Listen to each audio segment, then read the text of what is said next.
Yo, what's good, YouTube? What's up, PlayStation Nation? The Council Podcast is back with episode 107, the midterm report cards. Yes, the topic will be the midterm report cards for Microsoft, Nintendo, and Sony.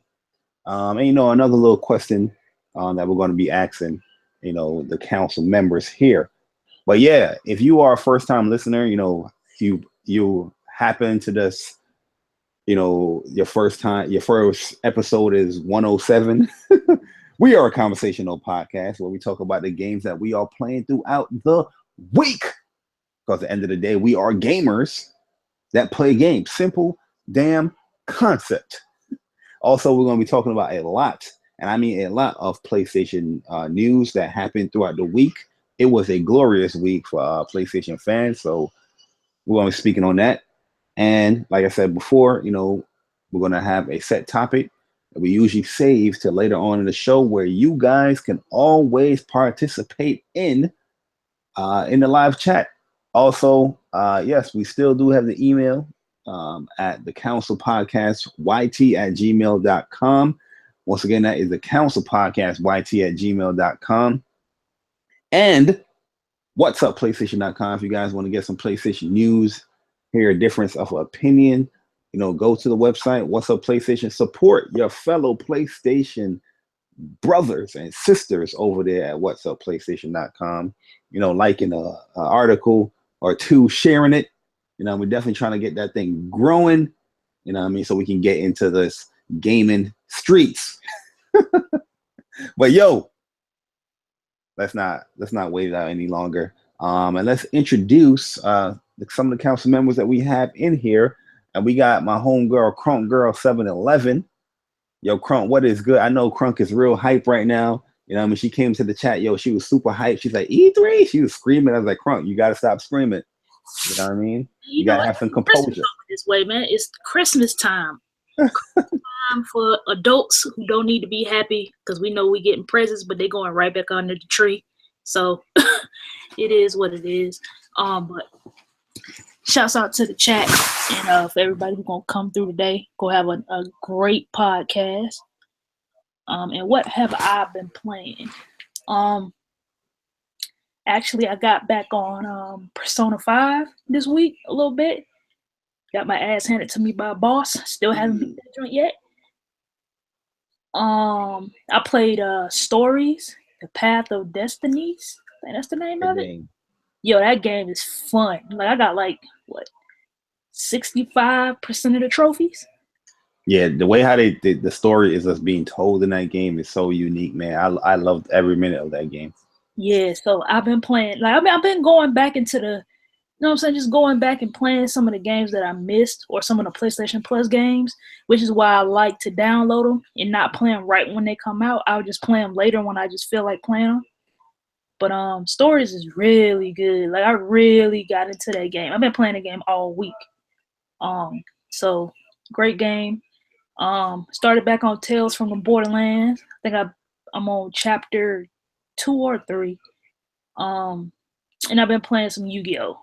Legacy of the Duelist. Yu-Gi-Oh! Yo, I need to get back into that game, because really and truly, I love Yu-Gi-Oh! Games, and I feel like I'm neglecting that game. You know what I mean? Even people that I know that we played Yu-Gi-Oh! In the past, they be like, yo, Bart, how you not playing the Yu-Gi-Oh! game? I'm like, yo, bro, you know what? You right, man. Because we used to be hardcore. Yeah, I think I'm on 3rd campaign right now. I've been building my different decks and stuff like that, and just I picked this game back up, because when it first came out, I was on a hard body. But you know how when you get in your little moods, you're like, you know what, I ain't played this in a minute, and then you get hooked again. So yeah, Yu-Gi-Oh! Is a fun game, and I heard there's another one coming out.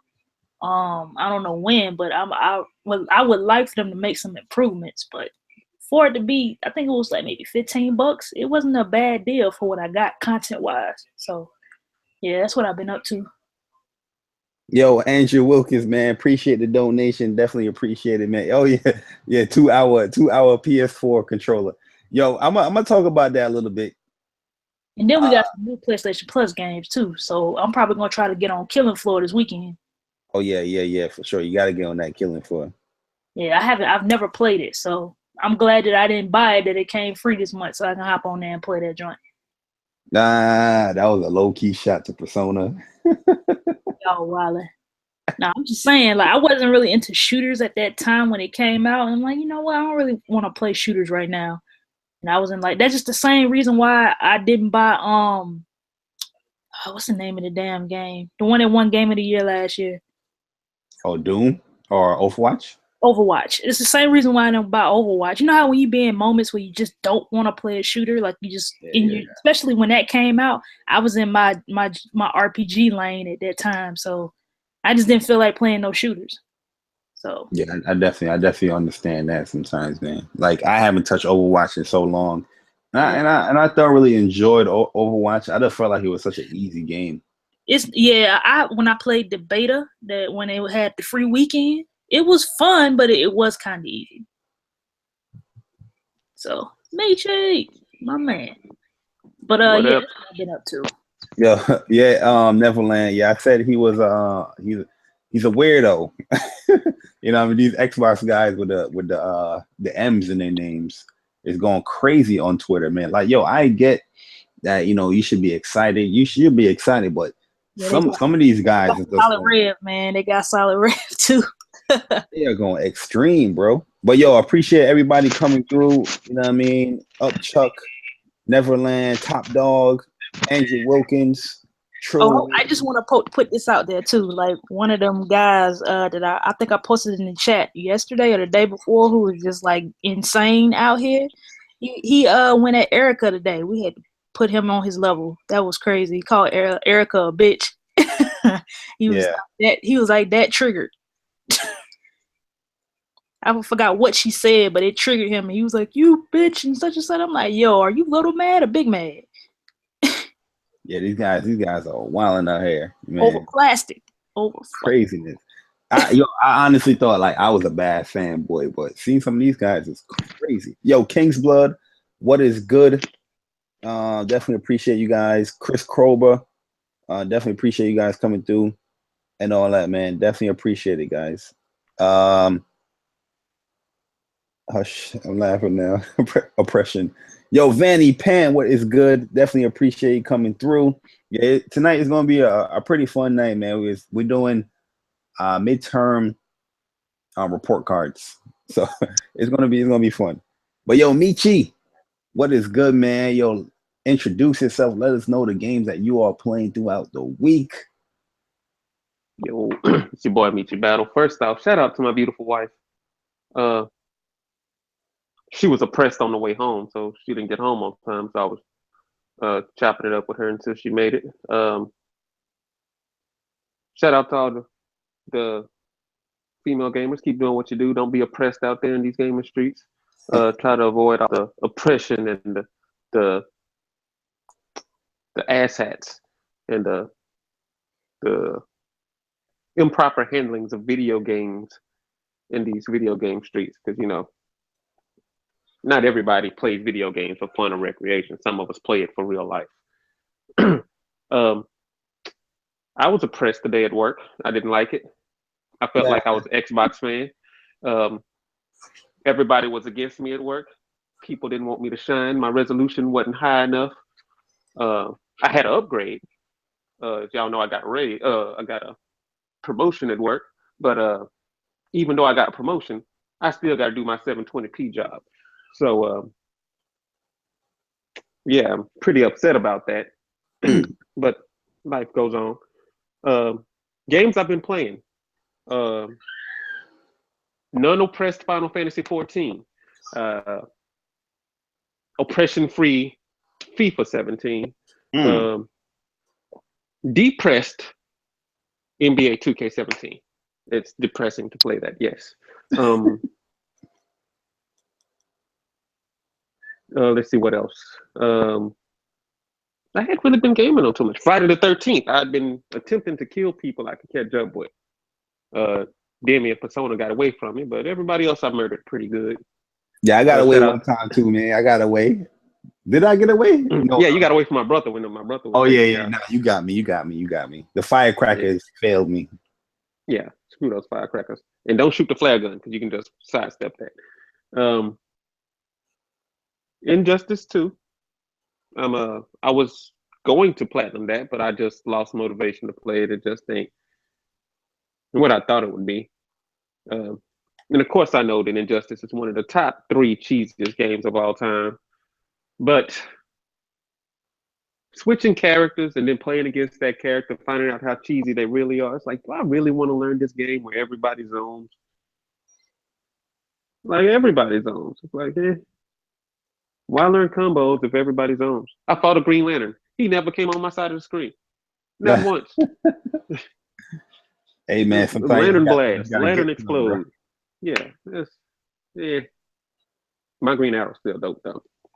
But, outside of that, what else have I played? Let me check real quick. Marvel Heroes Omega, been on that. War Thunder.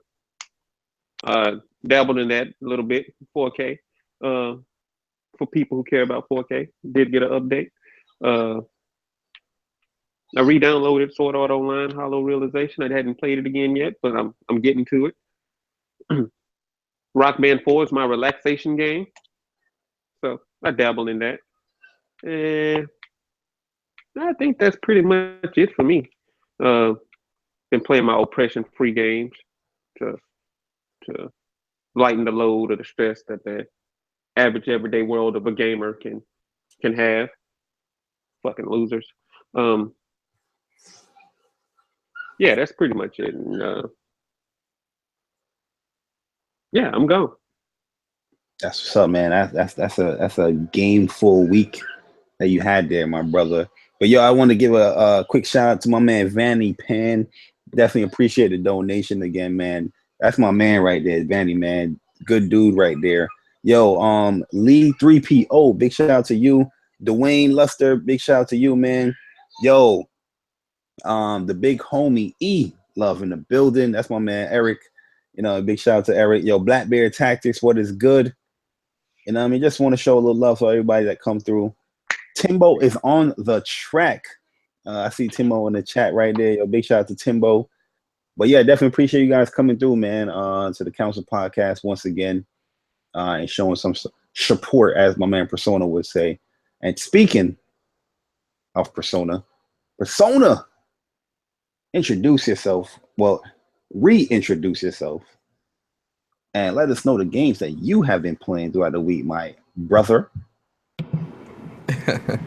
What is good, people? It is your boy Persona of Gaming with Persona and the Council on whatsupplaystation.com.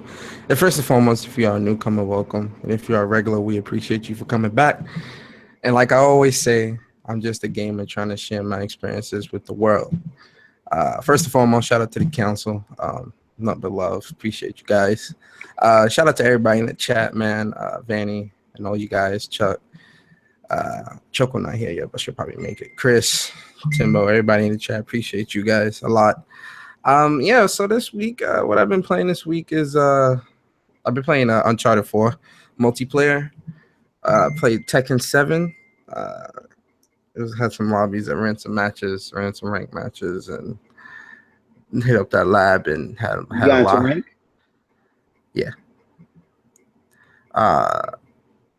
Hit the lab and had a lobby with Bari, kicked his ass. Yo,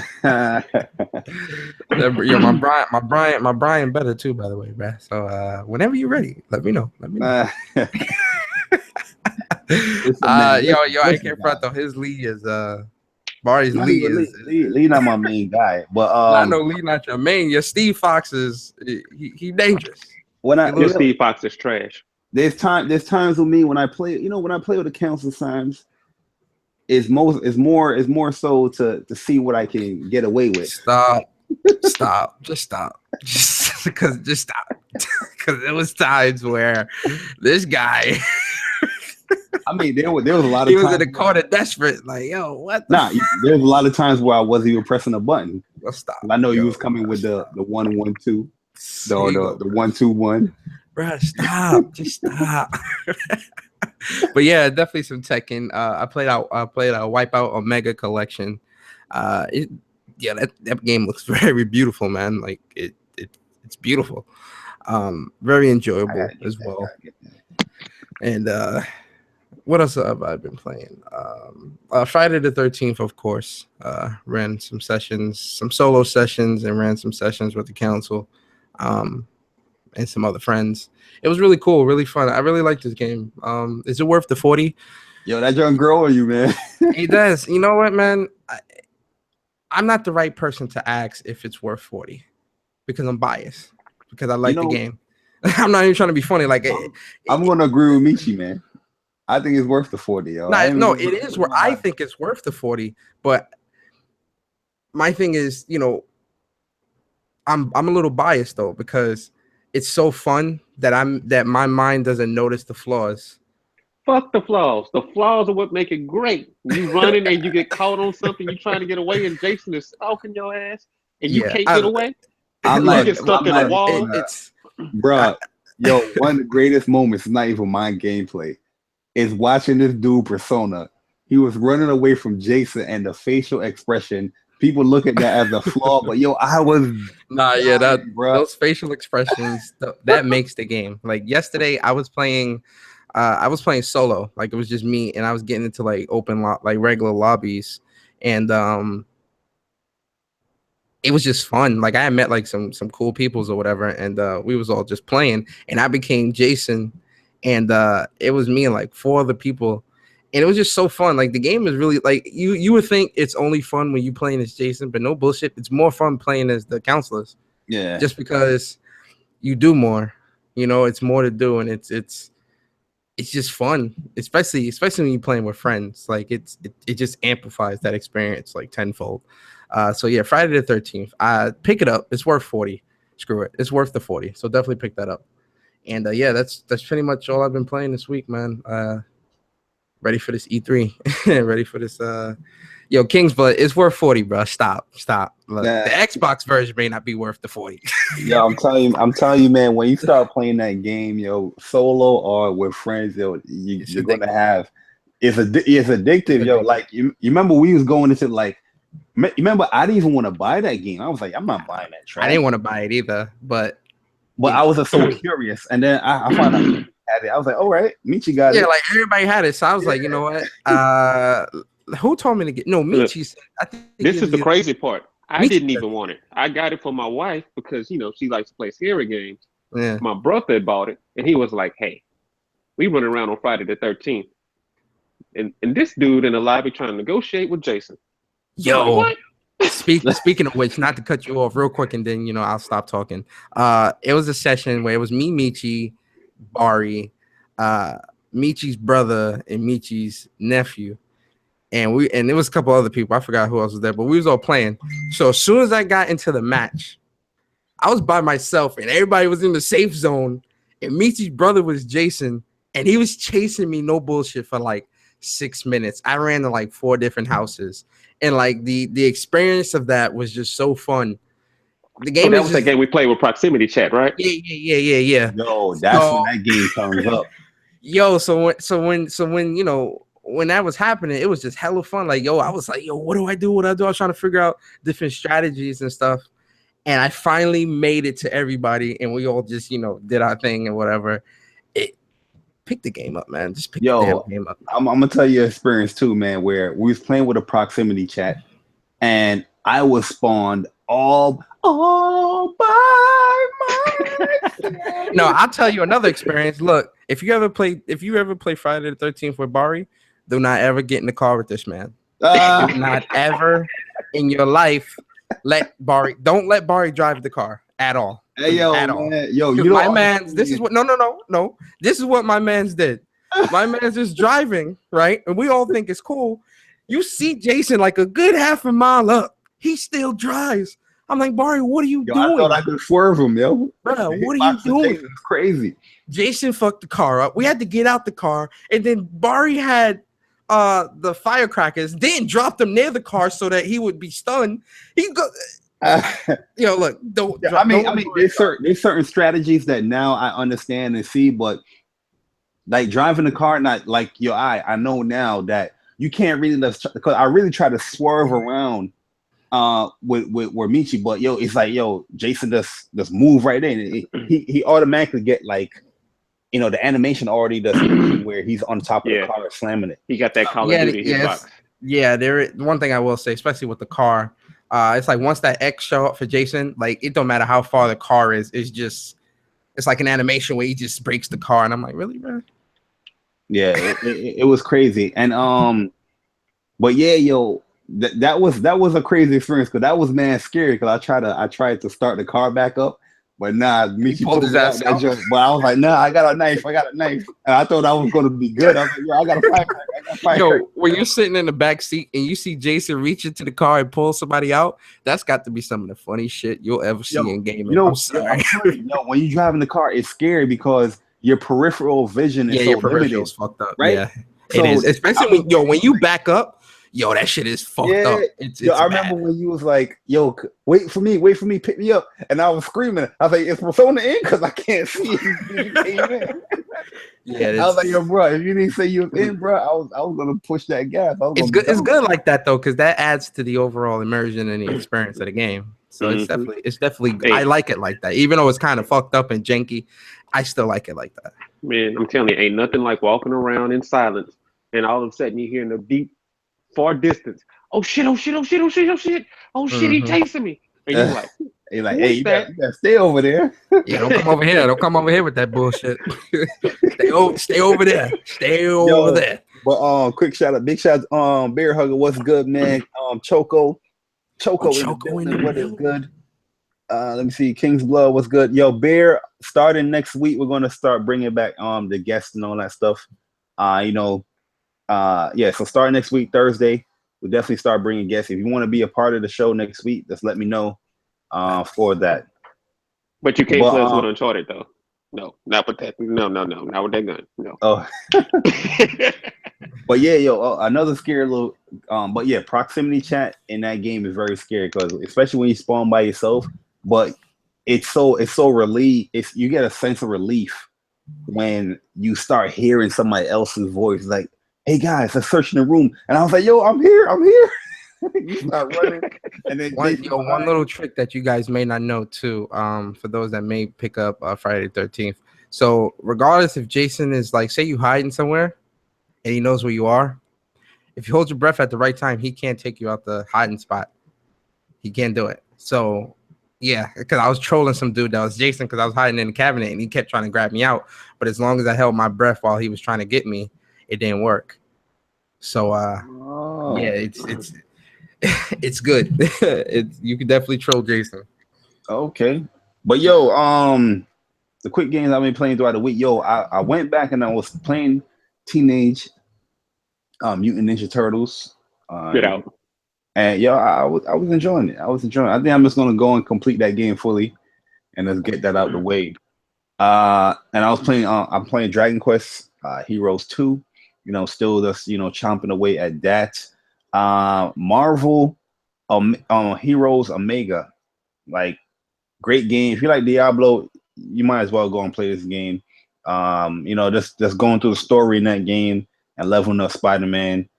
After I get Spider-Man to a certain level, then I'll work on Gambit back again. Even though I had Gambit like level 20 something during the beta, and it's got to start all over. It's all good though. It's all good. What else we playing? We playing Uncharted for a little bit.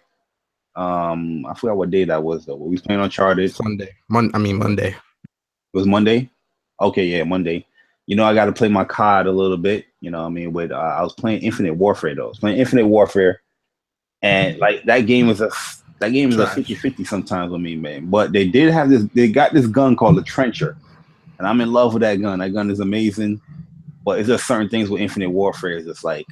It's trash. I hope they don't do this for World War II. You know what I mean? Don't bring that whole different variety of the same guns. You know what I mean? What's it called? Well, no, World War II is a little different though because you'll have stuff like the Thompson, the Gabor, well, if they have a Thompson that comes with a sight already on it, or something, yeah, they're gonna have the Thompson, but here's a different variant of the Thompson that is more powerful than the Thompson that. Well, remember one of the most used guns from World at War was the MP40 with the drum and the SGT-44. Because SGT-44 had that stability. Nah, but I'm saying like I understand that, but in these COD games that Sledgehammer created and Infinite Warfare, they have the base gun, but there's also these variants to these guns, and it throws off the balance of your gunplay, because you might be using the base gun. Say you don't play the game that much, you might be using the base gun, but somebody have the epic version of the gun. They're gonna body you every single time. I mean, play the game more. I mean, yeah, that is true, but I'm just saying like that stuff takes the fun out of the game sometimes, because you can have like superior one-on-one gun skills, because that's what when I play COD, that's what I want. I want you one-on-one, and it doesn't matter because this person got the epic version of this damn gun where the first couple of shots is gonna be rapid fire. You know what I'm saying? You can't. Oh, like that KN-44 that can shoot clean across the map. Oh no, that's Black Ops. Black Ops don't have that stuff where it's different. Oh no, what gun is that on Infinite Warfare that everybody had that you started off with, but they had the purple version? Oh, you talking about the M? What's it? The MV4? Yeah, the MV4. Yeah, they have the purple version shoots clean across the map. Right across the map, and it has different like abilities, and I'm like, yo, don't do that, man. But I doubt World War. I mean, I don't think I don't think World War II is gonna be that like crazy when it comes to attachments and perks and shit like that. You'd be surprised. I hope so, man. I really hope so. But yeah, we also been playing Friday the 13th. You know what I mean? Like, yo, honestly, the game is fun, man. Like I was with everybody. I was like, this game looks like trash. I'm not buying this game. But when I end up buying and start playing it, yo, I'm having a blast, man. It's like, yo, I keep coming back playing this game. You know what I mean? I mean, shameless plug. We got a session happening this weekend. Yeah, man, it's a fun ass game, man. Also, been playing Tekken a lot. And the funny thing about Tekken is this, I've been playing like little lobby matches and stuff like that, but I just been basically in practice, just practicing my movement. You know what I mean? I feel like my movement is not as where it used to be. You know what I mean? So I've been doing that a lot. Because now I'm not playing on controller like I used to play on, back in the day. I'm playing on a fight stick, so it's much different.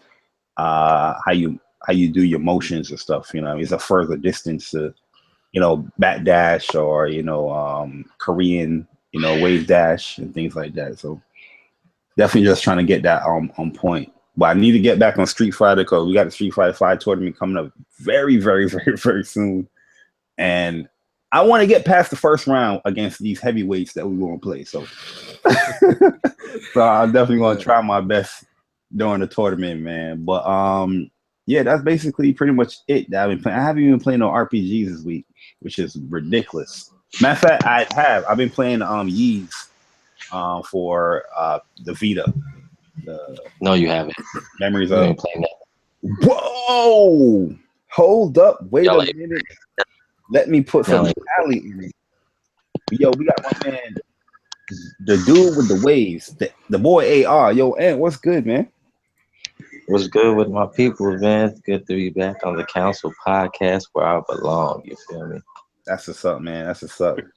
But yo, what you been up to, man? You know what I mean? Have you been giving people tips on how to get proper waves in their head? No, I don't know if I want to tell you all my secret, man. I don't need you dipping on me, boy. You already got enough trouble out here, but you already got enough trouble out here in these streets, man. Right, you can use that African stuff, the fruit juice. African stuff? No. Nah, man, I just use sporting waves, man. Sporting waves and that was high school. Raising a do-rag, bro. That's all you need in a brush. That boy Ant lying. He be licking his brush on his.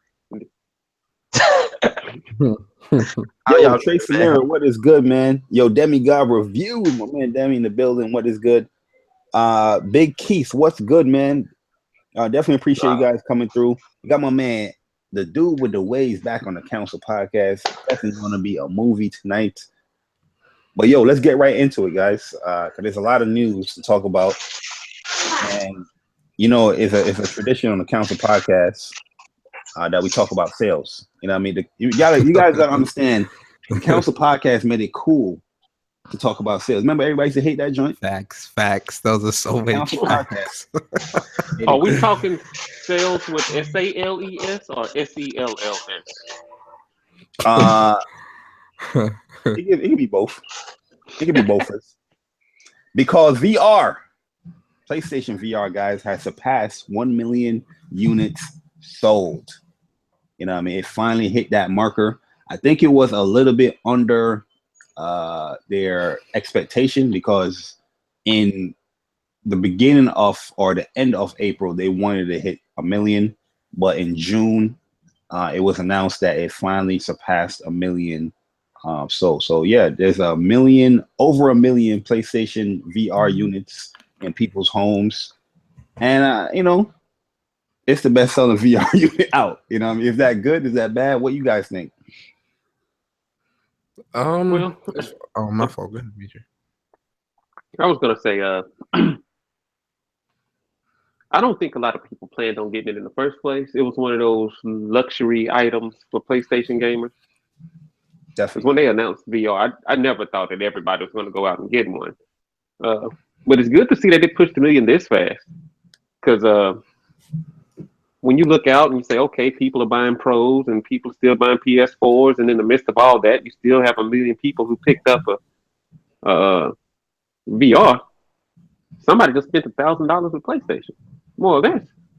Yeah, like that ain't bad, considering.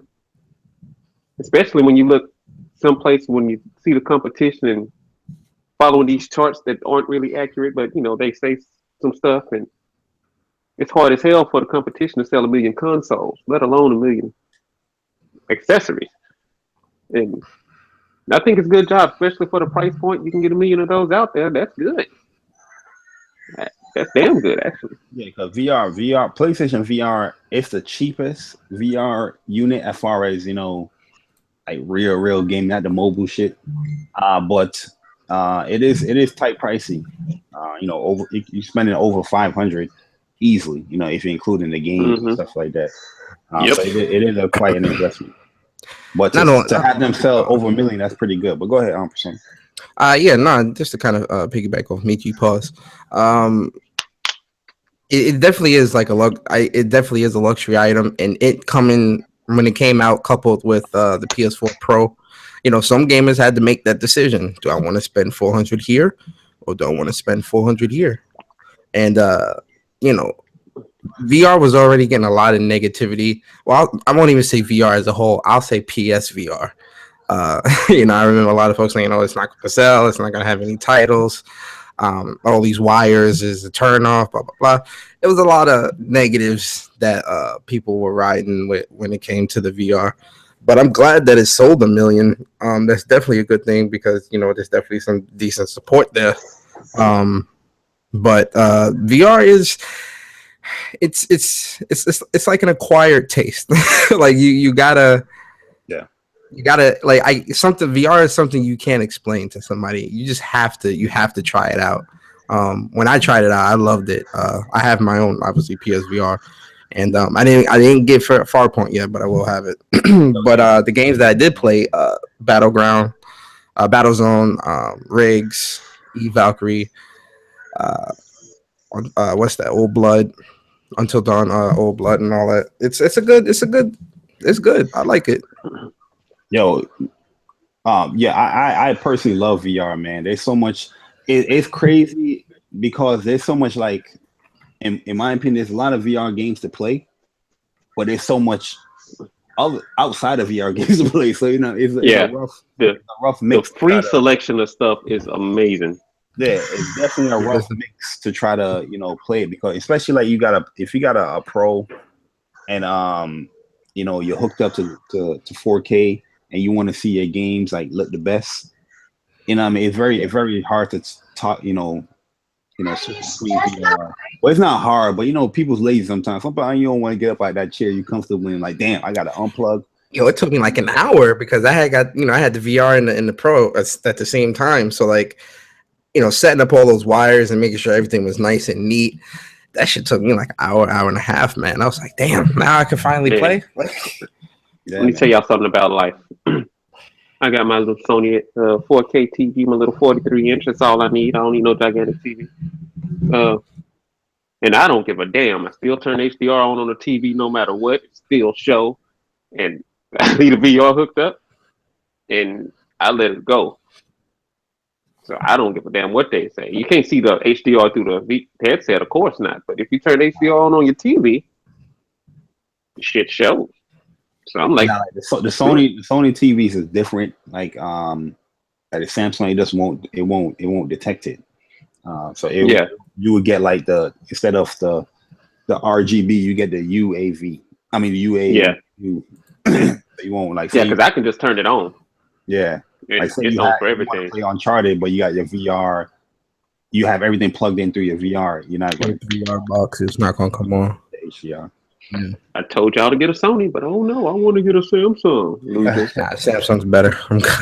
Yeah, Samsung better. But the one thing I do hate about it is like sometimes when I do plug it out and I plug it in and it gets that little black screen and it keep blinking, then you got to like go into the source and shuffle around with it just to get it to stay. I don't know why I keep doing that, but it's weird.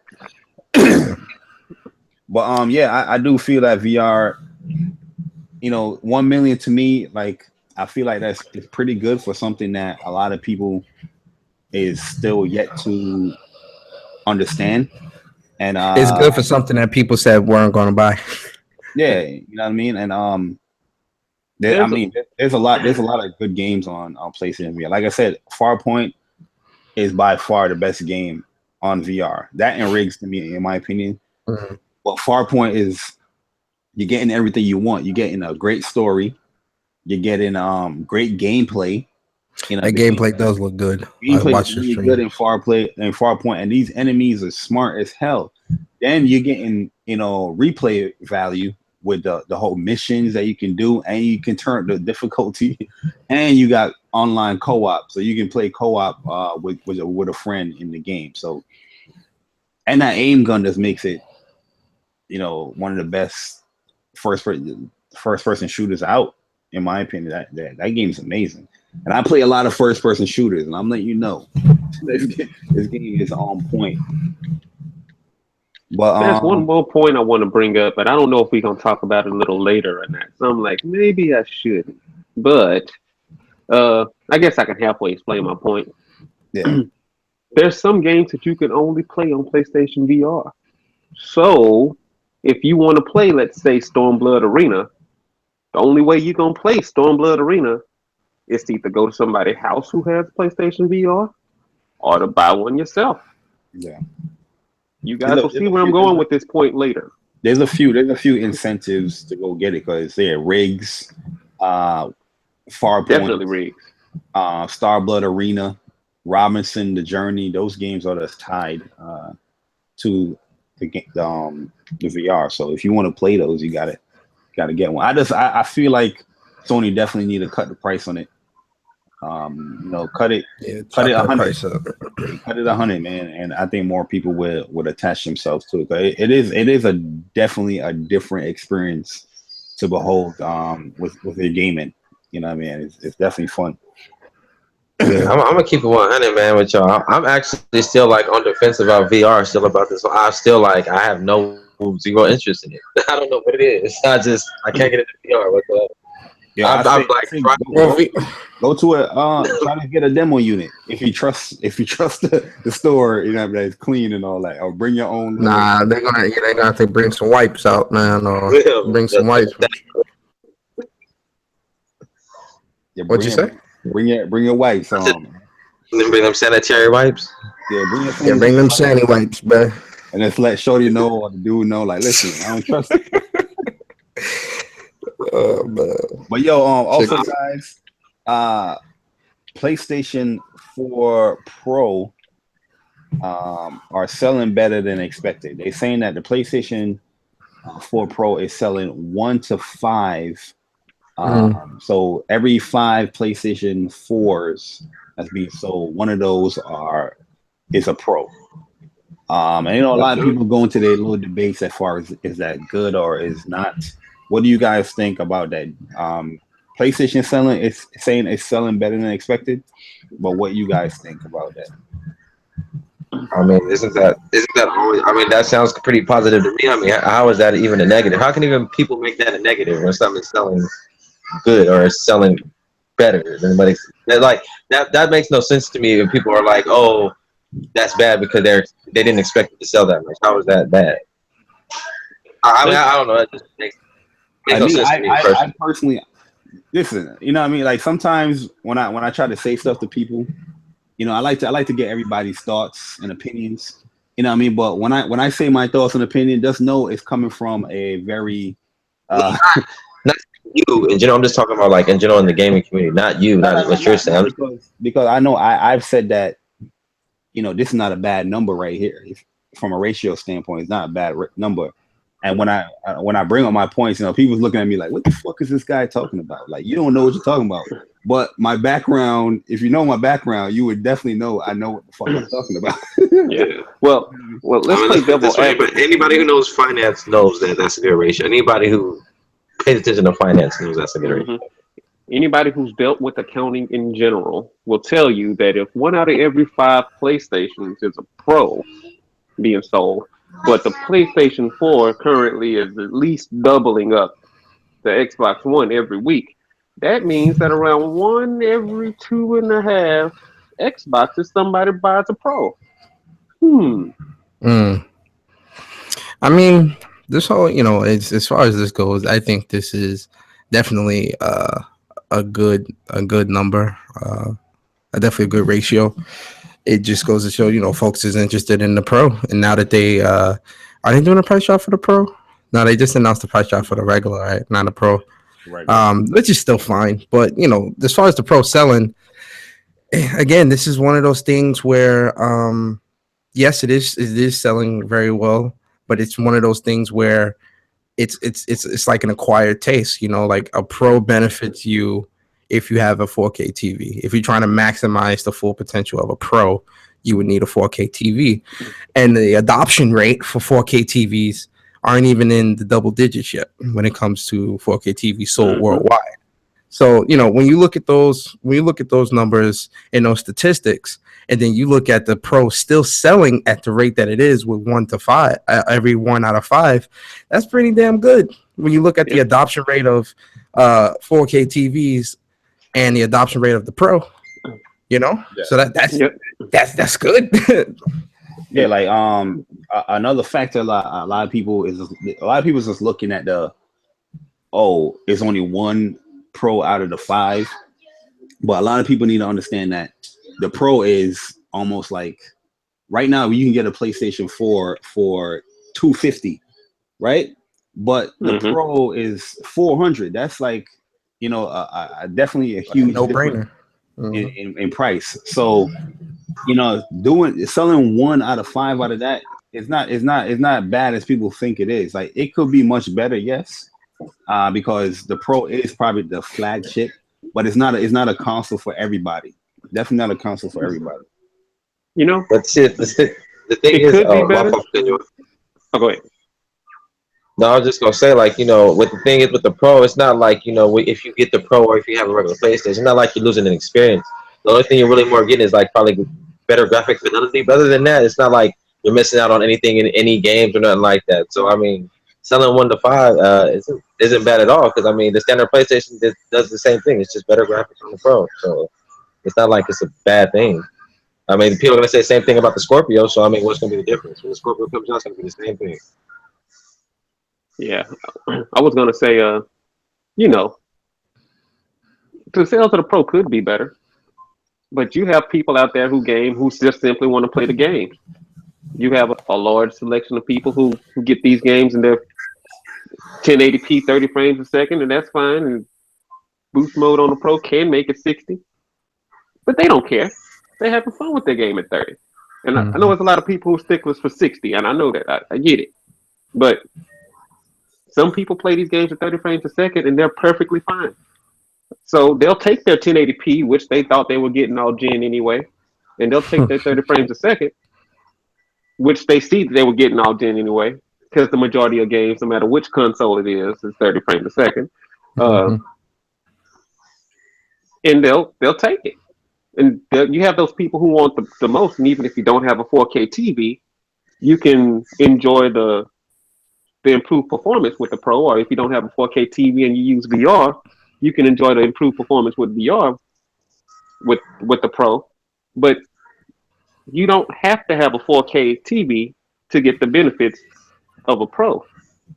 And vice versa, you don't need the Pro to get a beautiful looking game or to get a good game, because PlayStation stuff is already there.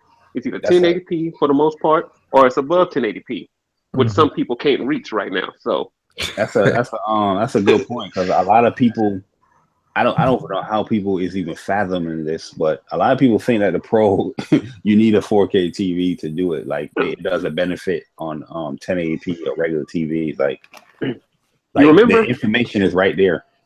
People still. You remember that discussion we were having earlier this gen, where people they don't know what resolution they have on their TV because the PS4 was super sampling from 1080p on 720p TVs. So when they hook the PS4 up, it says they have a 1080p resolution. Yeah. That's one of the benefits you can get with the Pro. You take your 1080p, your above 4K, your above 1080p image, and super sample it down. So even if it's 1080p, it's gonna look better than that if it has Pro support. So, but one of the great looking games Michy was talking about, Horizon Zero Dawn, has topped at 3.4 million since it has been released, for a new RPG title. Horizon Zero Dawn is selling pretty good out here for PlayStation 4. Just wanted to say that's continuing the sales convo with Horizon. Yeah, that's definitely a good number, and I really do think this will promote further new IPs to be pushed out, especially from the Sony devs. When it comes to breaking out of that shell of what the norm is within their development teams. So it's definitely good to see that. I'm happy. Horizon, first off, Horizon is a good game. If you haven't played it and you own a PS4, I think that's one of the games you need to be playing. That and Nier, honestly. It's a must-play game for the PlayStation. Or regular PlayStation. That game is good regardless. No, as far as story and combat and gameplay, if you do have a PlayStation 4, that is a game you should play. It is a very good game. I was talking about Pro, and y'all know I don't got a Pro, but Horizon, that shit looks amazing on regular PlayStation. Yep. I know it looks good on the Pro. Yeah, it's very beautiful on the Pro. And I'm glad it's selling too, because I had my doubts, man. I didn't know how I was gonna react to Horizon, because Guerrilla Games, they never did a game different, like a different type of game other than Killzone. So I had a little bit of doubts in my mind too, but the game is awesome. And wait till that joint comes out in the fall when they start bundling it, because it's coming. Oh yeah, that game's gonna replace their Uncharted bundles. So it's coming. Speaking about these bundles, matter of fact, before we get into that, what's the article that I had pull up? Let me speak on it, because this is gonna be short. But just when Sony announced a lot of marketing deals, right? So a lot of people was assuming, a lot of people was like, nah, there's no way they can have any more than what they have here. But just when people was saying that there's no way they can have other certain games, then this whole FIFA ordeal came up. So FIFA 18, PlayStation has a marketing deal with that game as well. Yo, what the hell is going? What the hell is? You don't know what that is? 10 million to 3 million. That's what I do it. Well, Phil Spencer did say that it wasn't going out to third party anymore like they did last gen. Phil Spencer full of shit. I don't know, man. Man, look, when you tripling the sales of the competition, 90 minutes this year, so we'll see. Nah. When you're getting tripled up by the competition, there's no reason to have that deal. There's no marketing deal that you can have and you getting tripled up that makes your console look better. The UK is going to get FIFA on PS4. So you can compete in America all you want to. They getting it on PS4. You can't do nothing about that. That's crazy because Microsoft definitely had like a good deal when it comes to FIFA because they was giving them joints out in Europe, but it was still getting outsold. Even in Europe, they was giving away free. They was bundling them joints. It was still getting I was last year or the year before. Yeah, like it was they was giving away FIFA, but they was doing FIFA bundles for Black Friday, and yeah, they wasn't pushing themselves. This is the marketing power of Sony, right? And I'm not gonna say marketing like they push this thing, but behind Sony or behind the PS4, you had about even Madden sales, but FIFA is through the roof, right?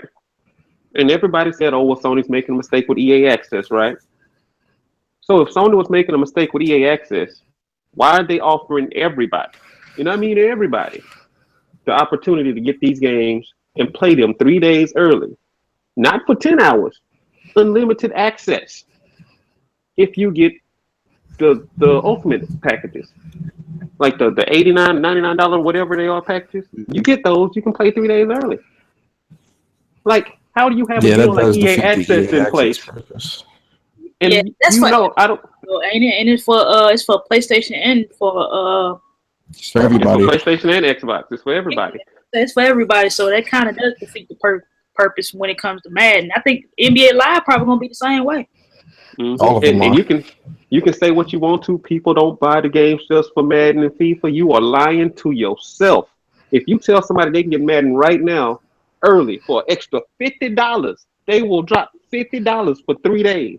They will. I guarantee it. I ain't gonna lie, I did. I did. People will pay for Madden in FIFA, and you can call EA trash all you want to, but if you go look at your most popular games on your console, I guarantee you, after sports title on there. You're gonna see Madden, FIFA, Madden, FIFA, Madden, FIFA, Call of Duty in there. Oh, Call of Duty on top, Madden, FIFA. 2K gonna be up. Yeah. No, you gotta jump 2K now. 2K does 2K gotta be. They like the Jordan joint they came out with last year. I got mine early.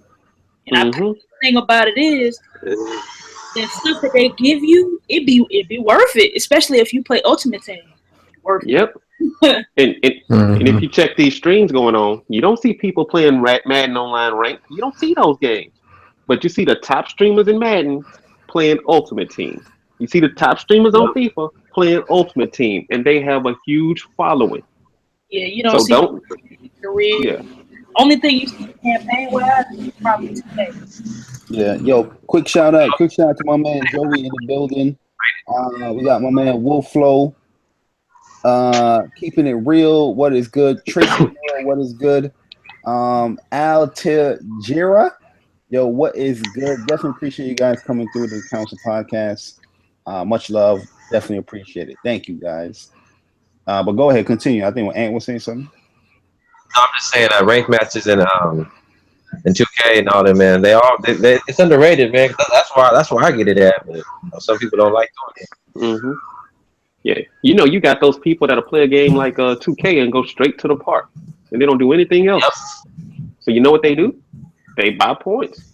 That tell you that's a sign of a good game where people can play different aspects of it. I can do man. And your mic is messing up really bad, man. Oh, I'm sorry. That's because I'm away from it. My fault.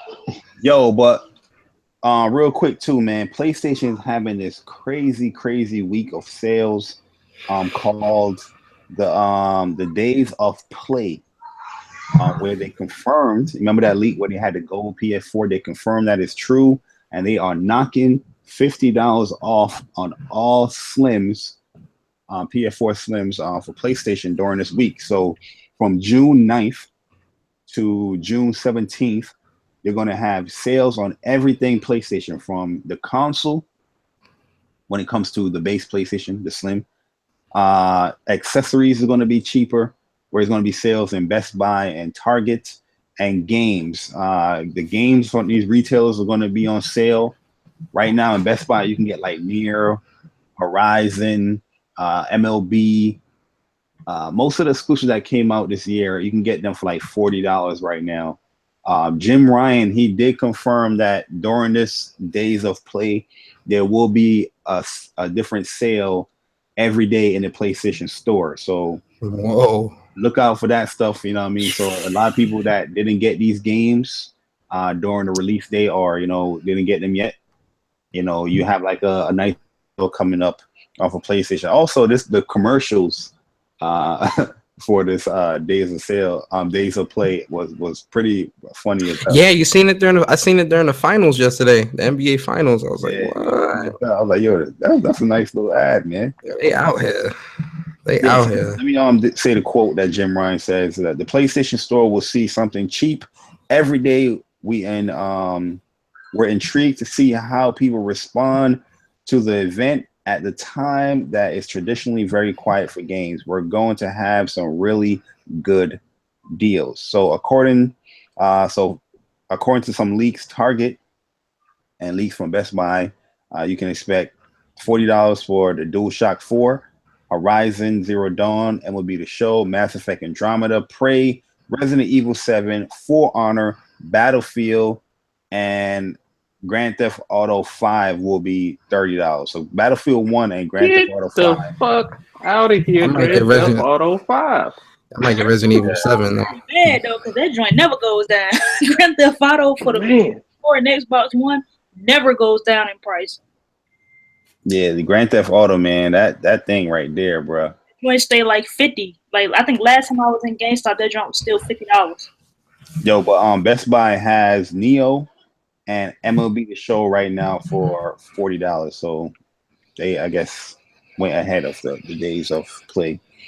But that's really cool though, man. Yo, and I did an article on whatsupplaystation.com with the gold PS4, and I was like, okay, it's a gold PS4. But when I started looking at the pictures and all, so I was like, this joint look kind of nice, man. The gold looks pretty good. They need to have a pro version for that. Yo, what game would you like to see them bundle with this? If you had to pick one game, what game would you bundle this gold PS4 with? God of War. Okay.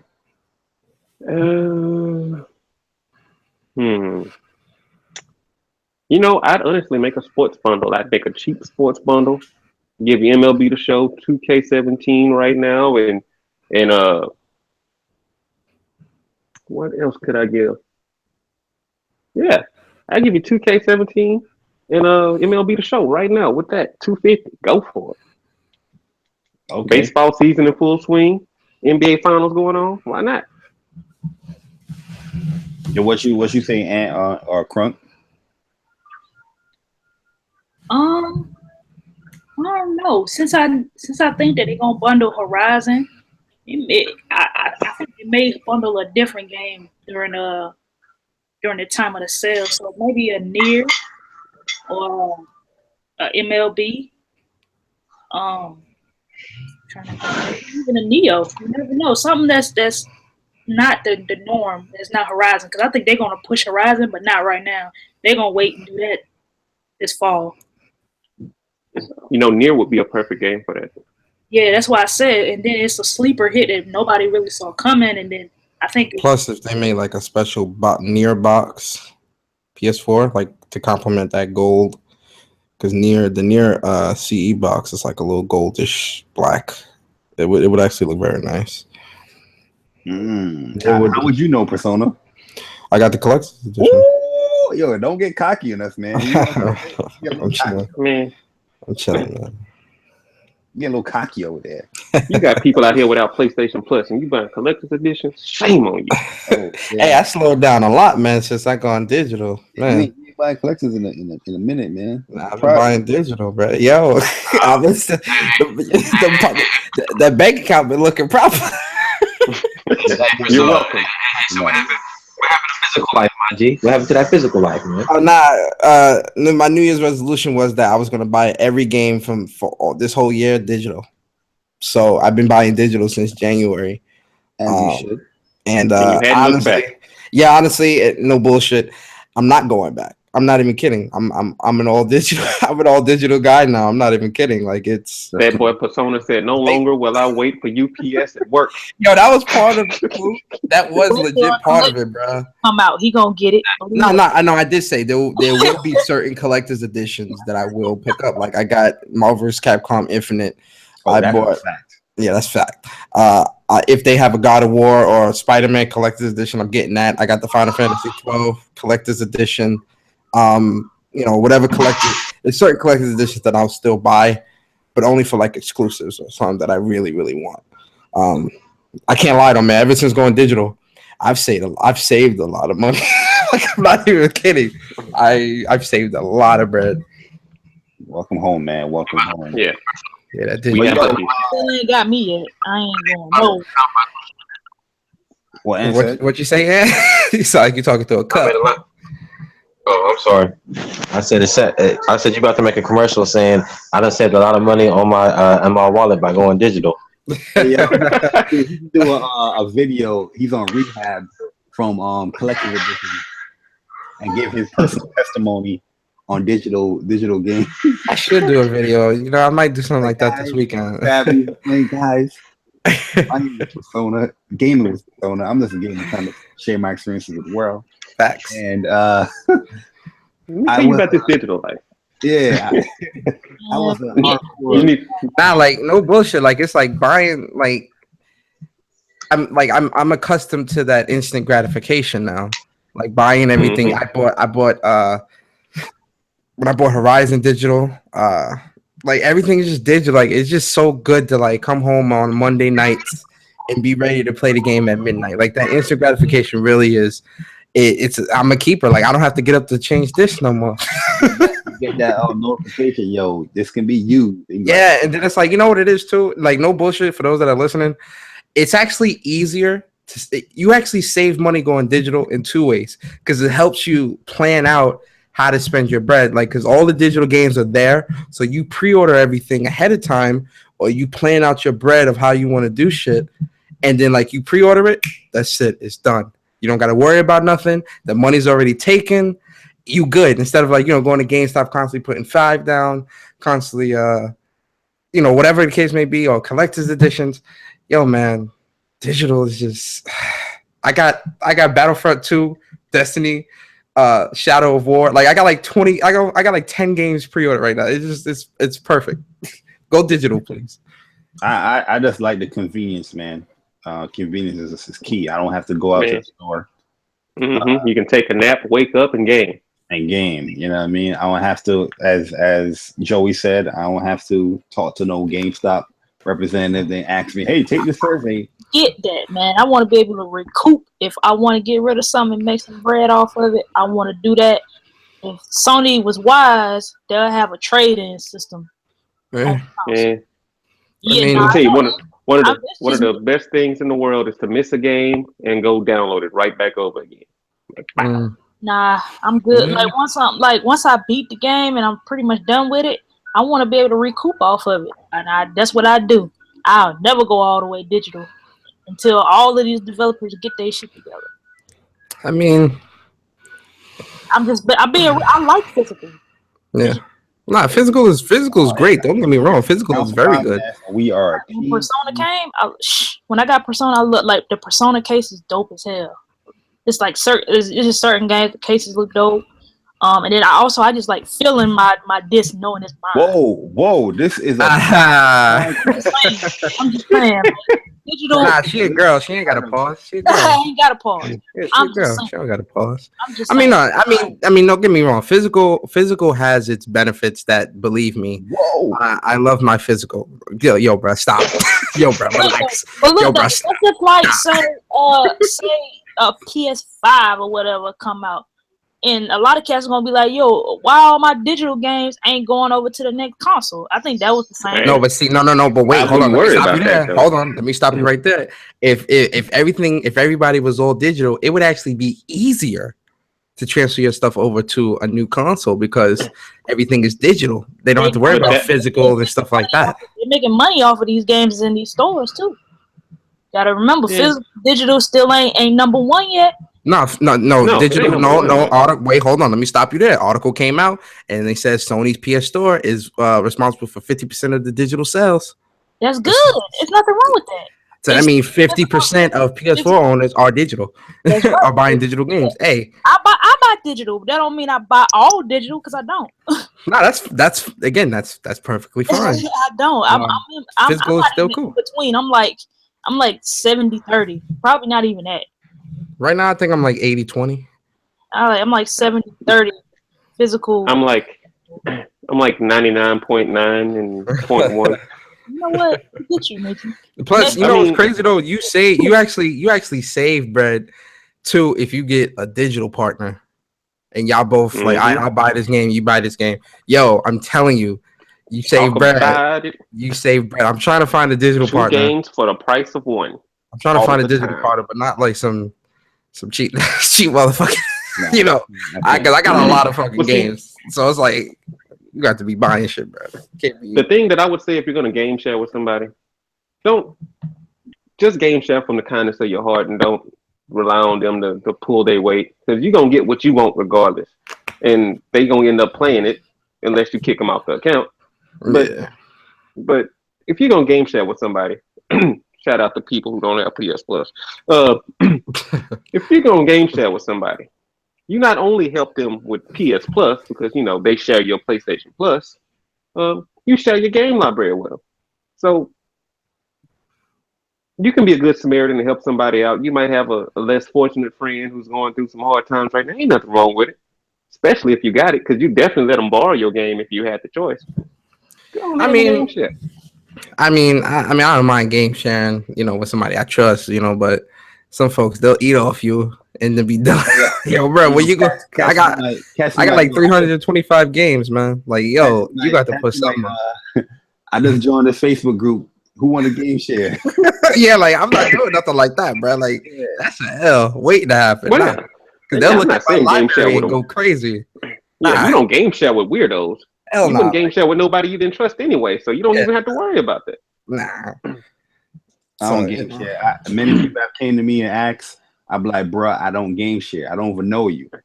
I use it like it's intended to be used. I have 2 PS4s in my house, and I only paid for 1 game. So every game I get 2 copies for the price of 1. Yeah, I mean that's what's up. Like the only person I game share like my brother in Virginia, but he said he's good. He don't need to do that no more. So I was like, all right, cool. But other than that, I don't think I would game share. I don't like even depend on people like that anyway. Not to be disrespectful or rude, but I mean, trust me, I get it. Believe me. But yo, Sean Layden, Mr. Sean Layden himself. Shout out to my man, Shawnee S or Shawnee L. That's my dude right there. You know what I mean? He cool people, man. He's very approachable. Yeah, man. I mean, we actually met him, so he said that the Switch is a great success and sees Nintendo and PlayStation sitting side by side. So let me get the full quote here, because I don't want to basically just title read to you. When you look at our numbers, I think it shows that a lot of gamers are 2 console families. It's quite often those 2 consoles are PlayStation and Nintendo sitting side by side. So that is a context of what he said.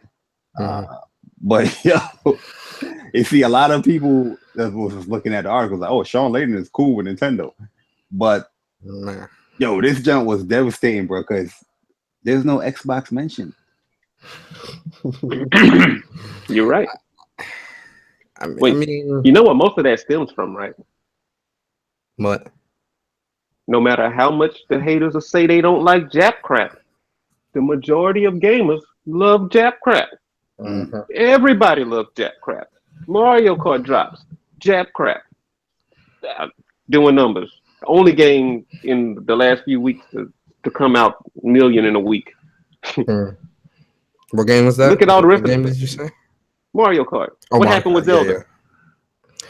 You trying to people tell me people Zelda wasn't going crazy for Zelda? Matter of fact, look at it this way: the Switch is selling like hotcakes, right? Facts. How many American games or non-Jap crap games on the Switch? None. I'm gonna let you wait. None. Figure that out. That console is putting the Xbox One to shame with nothing American. Well, I think the only people to really dismiss Japanese, and again, you are allowed to like what you like when it comes to gaming, but to anybody that would label Japanese Japanese games as Jap crap, or would put Japanese games in the lowest common category because it's trash. All Japanese games are trash. I look at those people as people that started gaming on 360 and PS3. I've said this before, because you can't tell me that you started gaming since NES, but you hate Japanese games. You can't. Those two things don't go in the same sentence, because that doesn't make any sense. That doesn't make any sense to me. How do you hate Japanese games but love Nintendo and started gaming on Nintendo? Somebody tell you their favorite football game is Tecmo Bowl. What? You know what that is? Someone's lying somewhere. There's a lie happening, because it's not possible. That crap when it's not on their platform. But even on that platform, it's gonna become, oh, it's cool. This is acceptable. Look at dudes. Dudes is accepted of Phantom Dust. I'm not even going to get into the. Let me relax. Well, you would say dudes were accepted in Phantom Dust, but I don't think nobody's playing. Jap. Yeah, they think you say Jap crack. You guys checked out the video of my Xbox hype for E3, and I was trying to get the Xbox guys really hype, and it looks like it's working, because we're seeing a lot off the chip. And we're seeing we're hearing a lot of Scorpio stuff. Yo, you gotta praise the chip. No. I'll be glad when we actually see the damn console, because me personally, I'm tired of seeing this fucking chip. Look, to go off I'm not gonna go on a tangent, but just to go off topic real quick, I'm scrolling through Twitter, right? The chip, right? And what was this? Tuesday, like Monday or Tuesday? It was earlier in the week. And shout out to Major Nelson. He cool people. It's like, he a real cool dude. No bullshit. So I'm scrolling through Twitter, and Major Nelson was like, "Oh, yo, yeah. So I'm packing for E3, and I gotta have my good luck charm in my pocket," or some shit he said, right? And so I looked at the picture. It was the fucking Scorpio chip. I said, "Yo, what the fuck? Yo, what are you talking about right now? Yo, that shit blew by." I'm like, "Yo, really? What are you doing?" Really, truly, I'm going to do my little pop shots, but I'm actually really happy for Xbox gamers to actually be welcomed into like a next gen type console. Welcome. Ain't that what I've always said? Welcome to next gen, finally. Yeah, for sure, man. Like, I'm not even trying to be like rude or disrespectful, but like these guys, I'm seeing these tweets, these comments, like dudes are saying they are oppressed. Yo, I don't know where that's coming from. What are you oppressed? Like, there's a lot of things like I say, but you can tell sometimes that I'm just joking, like, you know what I mean? But these guys are dead ass serious. Like, this is crazy. This is crazy, bro. How you oppressed? Oh my god. I'm sorry. That don't make sense. One dude said that we had to swallow PlayStation in the media for years. Now you gonna swallow us. Hey, what you put in your mouth is your business. Don't blame PlayStation. Yo, that was funny. You are weirdo, bro. Like, yo. Yeah, that's some next level shit. Well, no. But see, the crazy part about that is you didn't have to swallow anything, Paul. You could have bought a PlayStation, you dumbass. I mean, he probably bought like 3 Xbox like me. Yo, for real, for you to be a PlayStation fanboy, this man bought 3, not 1, not 2, 3 Xboxes. Big shout out to Erica and Kofi, right? Because I like how she kind of diverted the topic as well, but I wasn't trying to have like a whole Twitter back and forth. So I just let it rock. But we was talking about the whole ports and remaster, because somebody tried to damage control Emily Rogers. Try to do that damn shit. I was like, yo, get the hell out of here with that. You all wildin'. I was like, yo, thank you, Crump, for it. Always leak stuff for Nintendo. Yeah, you know what I mean? Like, yo, but long story short, Knack was brought up, right? And it was saying, oh, if Knack was on Xbox, would you like it as well? And in my mind, I'm like, I don't think she knows my background. I had 3 Xbox Ones, man. And I told her straight. I said I had Xbox games that I enjoyed. I love Rise. I love Titanfall. I love Sunset Overdrive. You know what I mean? There's games that I enjoyed on Xbox. You know what I mean? Just because you see me like, attacking or joking around with Xbox guys on Twitter and stuff like that, don't mean like I hate the shit or they didn't have enjoyable games. But I would, if a game is good, a game is good, regardless, how much people might think I'm this huge ass PlayStation fanboy. If a game is good, I am. But if a game is good on the platform, you give credit when it's due. You're a gamer first and a fanboy second. Yeah, you know what I mean? Yo, Vanny Pan again, man. Yeah, he definitely is right though. Hit that like button. Facts. That is truth. Yo, Ken, what is good? I see my man Ken Masters in the chat. What is good, man? But yeah, man, I was shocked. I was like, and then I took a picture. I was like, oh, here's my Elite and here's the Xbox One S and stuff. But we joking, but I felt like it was funny that people was damage controlling this whole Nintendo port and remaster thing, and the conversation went to Knack and Killzone, and I was like, yo, you guys are bringing up 2 games that you can only play on that system. The games that you are talking about on the Switch is on other platforms, other Nintendo platforms. Mm-hmm. But it is what it is. It is what it is. Moving along, guys. Moving along. Let's talk about E3 for a little bit. Sony E3 lineup includes. Before you move on, Blackbeard actually said something that actually makes a lot of sense. He said, "What's sad is if Knack was on anything but PlayStation, it would be huge." That is true. Oh yeah, if Knack was a Nintendo title, that shit would blow the fuck up. That is true. You know what? Yo, Blackbeard is 100% right, because I made a tweet yesterday. I said a lot of these Nintendo guys are hyping up these games that are on Nintendo that was on PlayStation. So most of these guys are PlayStation 4 owners, and they saying that these PlayStation didn't have any games until Bloodborne and stuff like that. But the games you're playing right now and hyping up, like Bomberman, like freaking I Am Setsuna, Disgaea 5, Dragon Quest Heroes, Dragon Quest Heroes 1 and 2. Yo, these guys Nintendo Switch don't have any games. How are you crazy? And they giving me the list. I'm like, yo, bro, you have a PlayStation 4. You're claiming that PlayStation 4 has no games, but now Nintendo have games, the same games that the PlayStation 4 had in the time where you said that they didn't have games. Now you're hyping it. You're telling me I'm the fanboy because I said Knack was good after I played it. Yo, look, I'm gonna say this.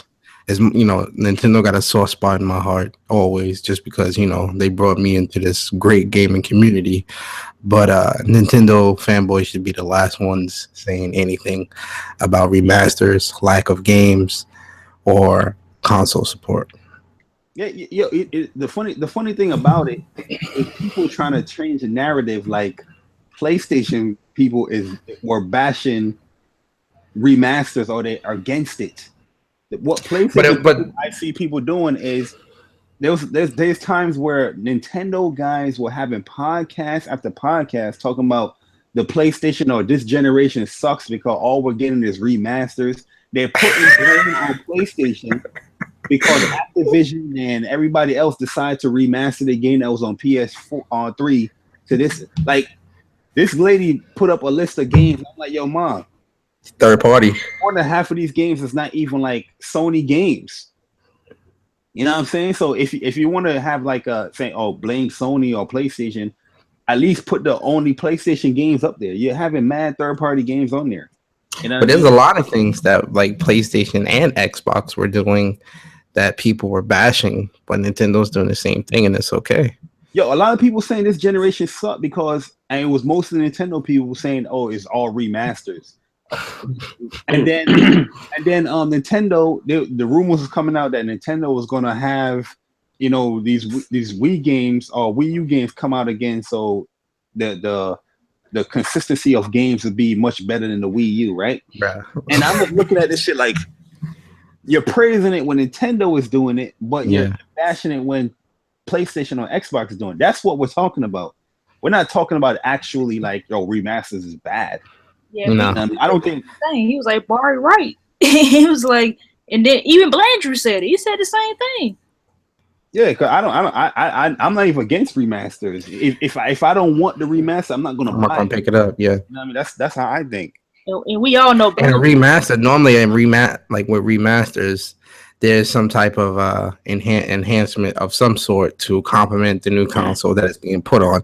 So it's not like, you know, these remasters are coming out looking trash, trash. But there's definitely nothing wrong with remasters. Remasters are perfectly fine when they're on Nintendo. Yeah, because look, Street Fighter, that's pretty much a remaster of the arcade versions. Yo, they sold that shit for $40, bro. We got last gen, but they added, you know, some additional characters to it, right? But for $40, bro, they sold that shit for $40. Yeah, Capcom knew they was gonna buy that. But I mean, yo, it was a cool game, it's a fun game and all that stuff. But I'm just like saying, like, you're bashing it on one side, but yo, you're praising the dudes is happy, like, oh, Ultra Street, oh, Mario Kart battle mode is back. like yo, sit your ass down, man. I'm not even trying to disrespect Nintendo people, cause I honestly do like Nintendo, but right now, like I have an issue. Right now, PlayStation is keeping busy, man. Like, I can go on my PlayStation, I'm just looking at stuff like, you know what? I bought this game. I ain't experienced the joint yet. I'm gonna play it here. You know what I mean? On PlayStation. Give Nintendo the benefit of the doubt that, you know, the Switch just released 2 months ago. Yo, but you know what's funny? Yo, thank you. My bad for going back on this tangent, guys. I do apologize, but yo, we gonna talk about it. Thank you, Persona, for saying that.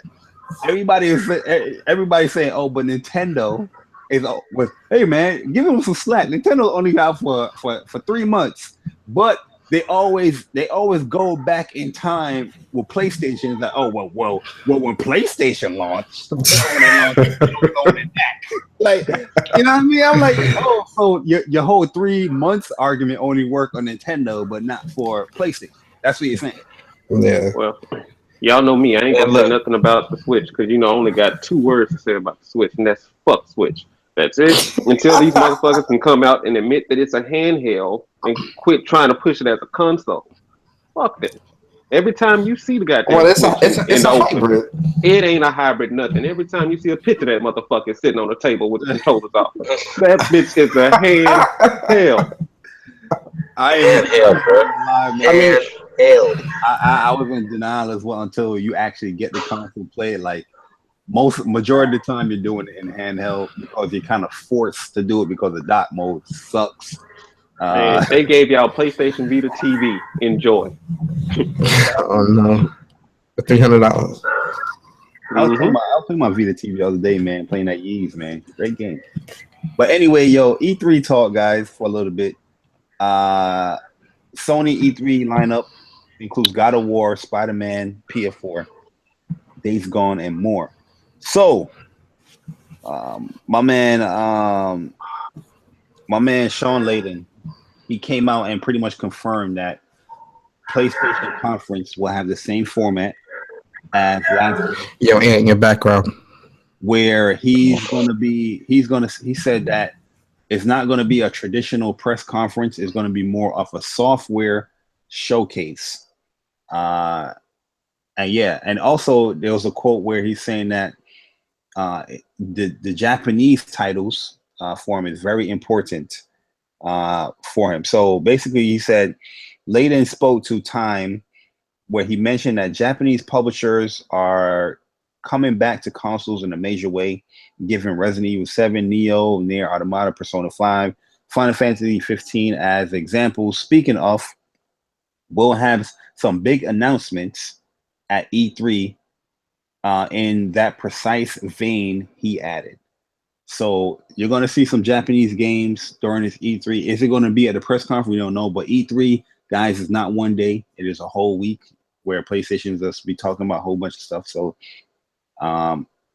it's going to be a movie, man. I'm sorry to keep saying that, but it's going to be a movie, man. This E3 is going to be crazy. You already got the games that, you know, you're going to have games catered to everybody.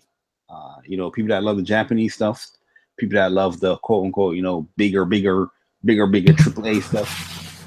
And then Jim Ryan came out and he said that he's mentioning the third party marketing deals, where he came out and said we have Call of Duty partnership, Destiny partnership, Red Dead partnership with Star Wars with EA.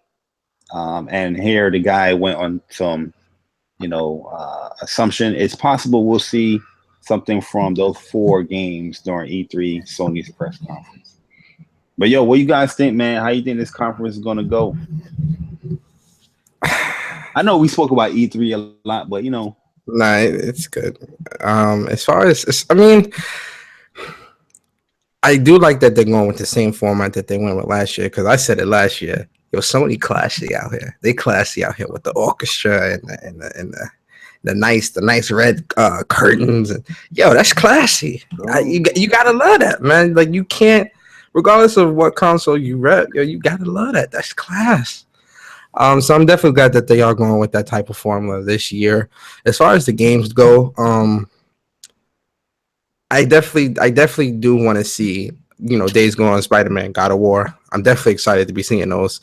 I really want to see that Spider-Man gameplay.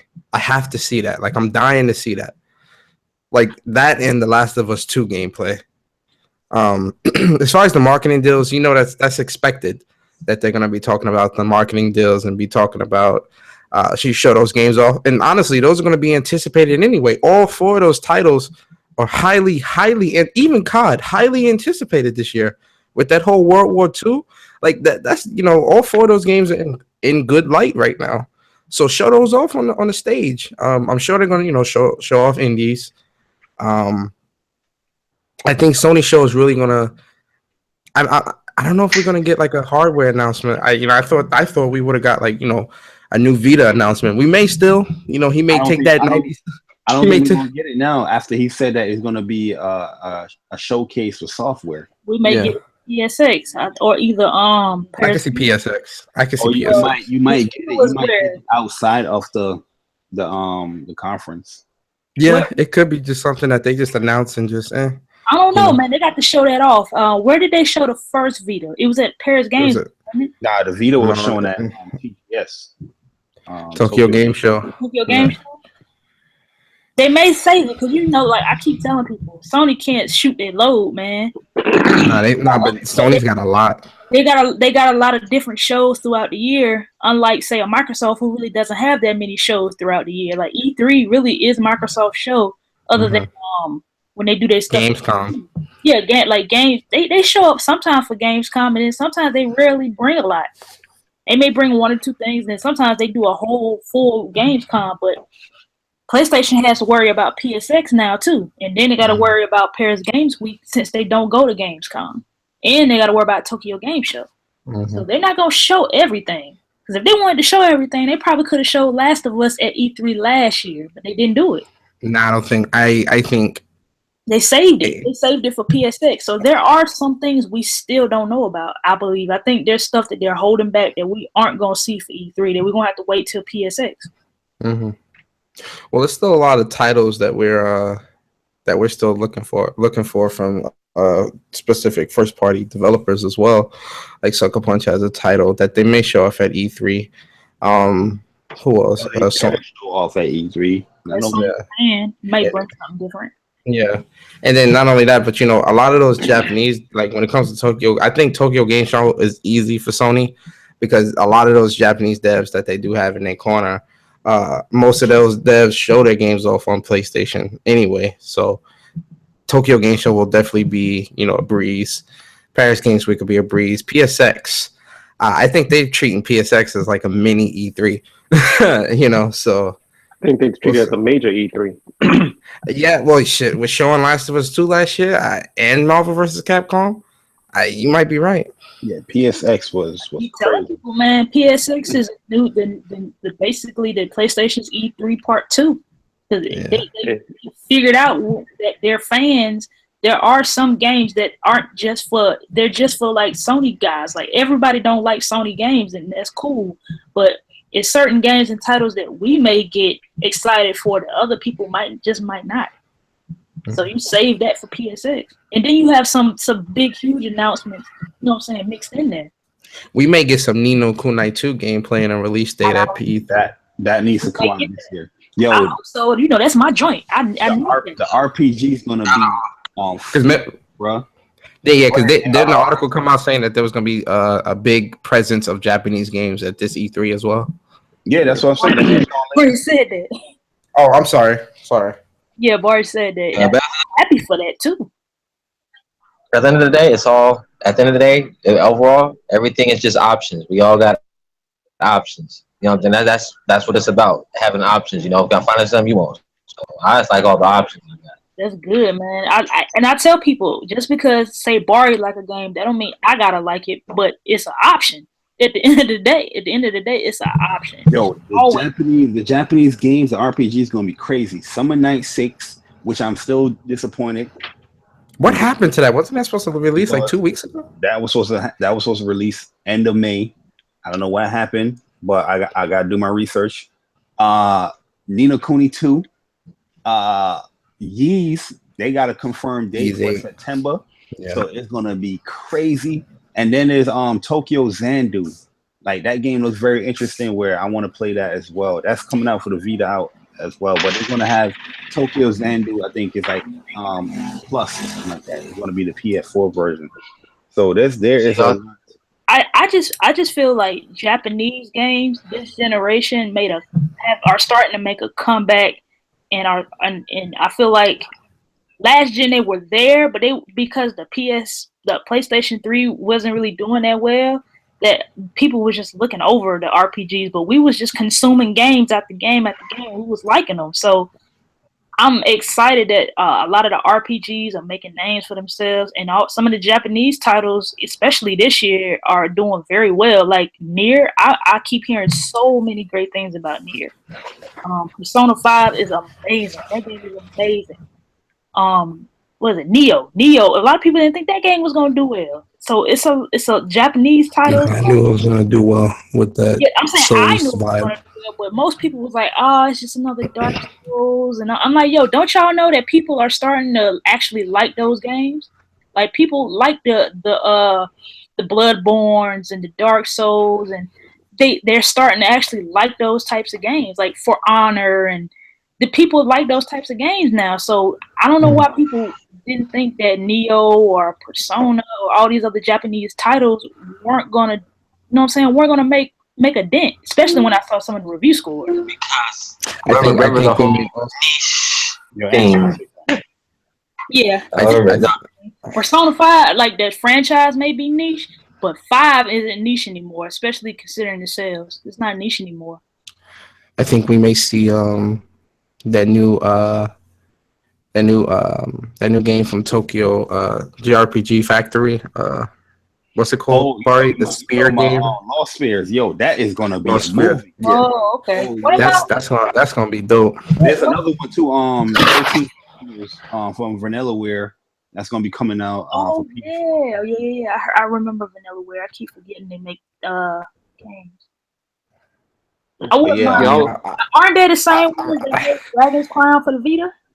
Yeah, they made Dragon's Crown, Odin Spear. Hell yeah, I can't wait. Yeah, I'd be surprised if Sony show that new Shamrock Kagura Beach Splash game on E3 stage. Hey, they might. That's advanced. They might. That's advanced. That's advanced weeable. What do y'all think about From Software? Think they gonna show some? I keep hearing stuff, but I don't think they're gonna be there at E3. A lot of people saying that they're gonna be announced. Hey, y'all hear anything about Shenmue 3? Is it Shenmue 3 supposed to be there?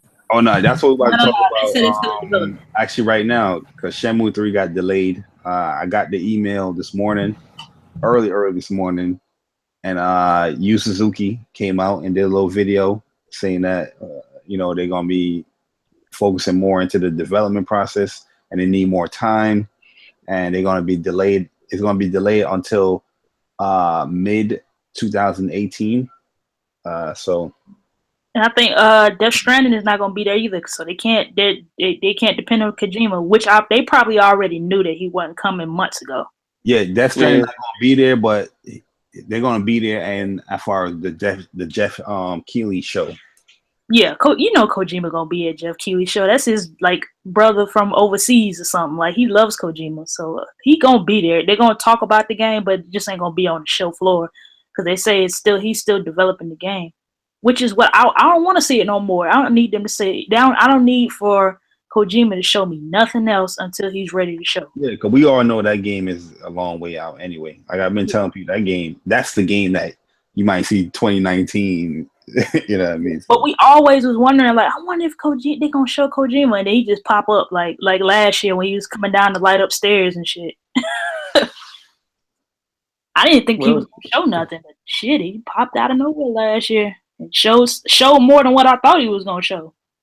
So y'all know me. It's only one thing I want to see at E3, and I'm pretty sure they gonna show it. Final Fantasy 14 Stormblood. I don't give a shit if it come out the same week or a little bit later. Show that damn game. Show it. Oh, fine. I mean that's a popular series for that game is making a lot of bank for PlayStation as well, man. So. Man, look, when you get commercials during WrestleMania, you're doing something right. I also heard 100%. about Monster Hunter too. I keep hearing that popping up. I don't know for PlayStation. I hear something about that, but I know the Switch version got released. But guys, before we get into the topic, I want to let you guys know the news that had me almost in tears once again. I'm very emotional sometimes when it comes to certain games.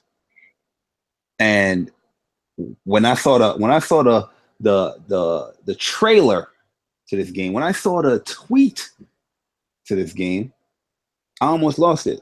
You know, I mean, I'm driving to work. I'm like, yo, hold up, let me go to the gas station real quick, man. Just check this out real quick. I ain't even had to get gas.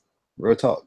But Dissidia Final Fantasy NT, guys, is coming out early 2018.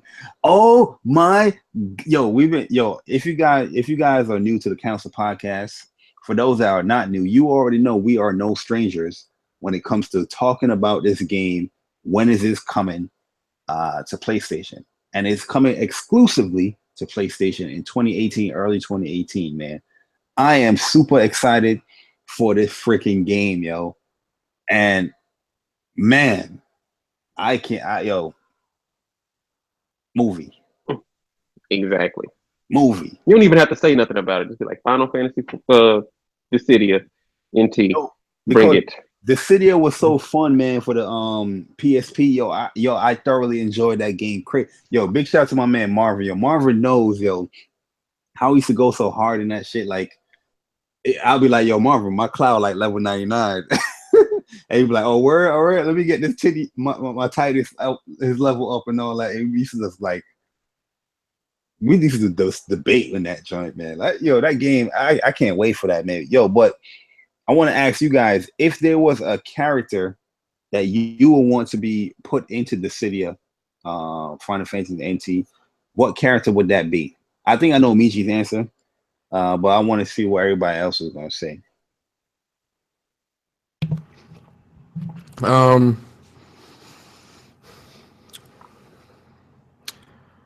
Probably Arden. Ooh, you going to the antagonist side? Okay. Yo, Arden would be dope though. I ain't even going. Arden would be dope, but fuck everybody from that game. Yo, by the way, I'm going to be doing a live stream very soon. Doing the episode. Hold on, man. What you say? Go ahead. My bad. Put some respect on Noctis' name, man. Fuck Noctis. Tell that dude to get a story. Noctis will be good in that type of setting with that game, yo. He got the abilities that will be perfect for that. Noctis would be perfect. I need him to get a perfect story first. But what character you want them to bring in there? And Noctis all day. I'm a Noctis fan now. Noctis is in there, from what I'm hearing. Noctis is he's already there. Yeah, appearance in there. I mean, I haven't really looked too much into it, but that's the only character I really cared about. Other than that, I'm not really. I mean, it would be dope to be artist though. Is Bosch in there? Another good one, Bosch. Yeah, Bosch. I want Bosch in there. Put Bosch up in there, especially with 12. Go ahead, put Bosch up in there. Okay. Tifa's in there already, right? Who? Is Tifa in there? I don't know. I don't know if she's in there. Tifa. Did you say Tifa? Tifa's not in there, but that's who I would want in there. Oh, I thought you was gonna go with Zach. See, Marvin said it. I thought you was gonna go with Zach Strife, bro. Nah. I wouldn't go with Zach. I wouldn't. Actually, if I could have anybody in there, I just say anybody. If I could have anybody, I would go with Pronto. Genesis. Oh damn, my man. I would go to Genesis. You going to the core of the crisis. Give me Genesis and give me Angeal. Put both them up. Angeal would be dope. But I'll definitely take Zach, and I'll definitely take Celeste. I thought Celeste is a dope character. I don't see Zach and Cloud being much different because you've never really done much different with them. Like I don't see them being a different character. But he'll be like that counter pick to like Cloud. Oh yeah, you can make like a Cloud be faster and Zach be stronger, or one of those. Okay, I see some Radius in there. Ooh, Ace. Yeah, I think those guys are gonna make an appearance. So I seen a screenshot. Ace is in there, I think. Yeah, from Type 0 is in there. Yeah, I think Ace is in there. Well, Ace is the guy with the cards, right? I think these two. Yeah, Ace is the one with the cards. We said I said I think I got two. I don't think nobody probably gonna say, but I like the characters. Barrett, I gotta stand up for my black people. Barrett is dope. And what's the guy's name? Vincent. Vincent would be dope in there. I think Vincent would be dope. He's the one with the pistol or something, ain't it? I think Vincent. Are you talking about dude from 13? No, nah, 7. Nah, he's from the older Final Fantasy. I think dude from 7. The dude that was in the coffin when you had to go through and you had to fight lost number, then go back and unlock the casket. Yeah, Vincent. That's the one with like the red cape or something like that and a pistol. Yeah, Vincent is a highly popular character. Nah, Marvin, he ain't steal his last name, man. That was me messing up, but that last name is Fair. I said Strife, but I was thinking about Cloud, but that's not his last name. Yeah, Vincent. You already know that too, man. Joking, man. I think Vincent just would be dope just because how he looks. Vincent would spam that level crazy. You know who else I would like to see in the game? And I know I said fuck everybody in Final Fantasy 15. I already know he gonna say. I would like to see. No, not to do with the glasses. Noctis's dad. Yeah, the king. I'd love to see him in the game. Regis. That would be different. That wouldn't be bad. Hey, if you saw him in Crisis Core, you know, I mean, not in Crisis Core, Lord, in what was the movie name? Oh, I can't. Kingsley. Yeah, in Kingsglaive. He was him or Nyx. Him and Nyx. Yeah. Oh, Nyx would be a good one too. Actually, I'll put Orin in there. I'll put mad characters in there, man. Baltair. I'll put Lan and Rain. I'll put them in there. Oh yeah. That would actually be that would be a good pick. No bullshit. Lan and Rain would be perfect. But yeah, I'm definitely going with Cloud. Like have them as like a duo type fight. That would be fire. I'm definitely going with my man Cecil. I might spam with Tara. You know what I mean? So that game is gonna be a movie. You know who else I'd put in there? What's the little mage for Final Fantasy 9? Oh, you talking about Play 9. Nah, you talking about the little dude with the hat and the blue coat. Yeah, Vivi. Yeah, Vivi. Vivi. Vivi needs to be there. Spam He the hell needs out. to be there. Spam the hell out of everything with Vivi. Fire 3 all day. Let's go.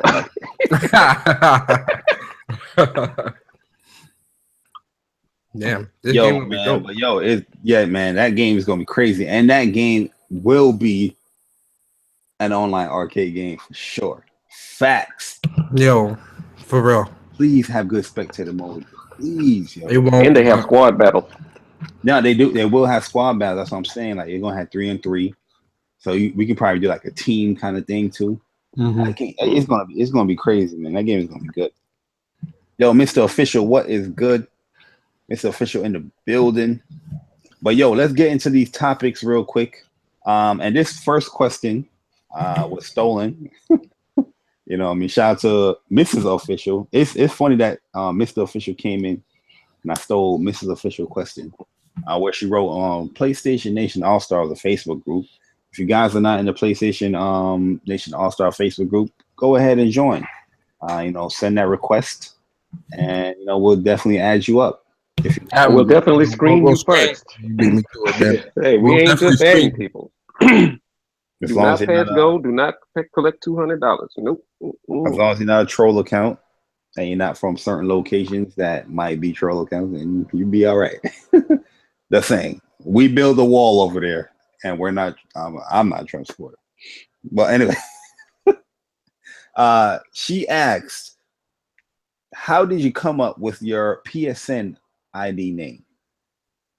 Who wants to say that? I'll be quick. Mine's came because of Assassin's Creed. Ew. Bro, stop.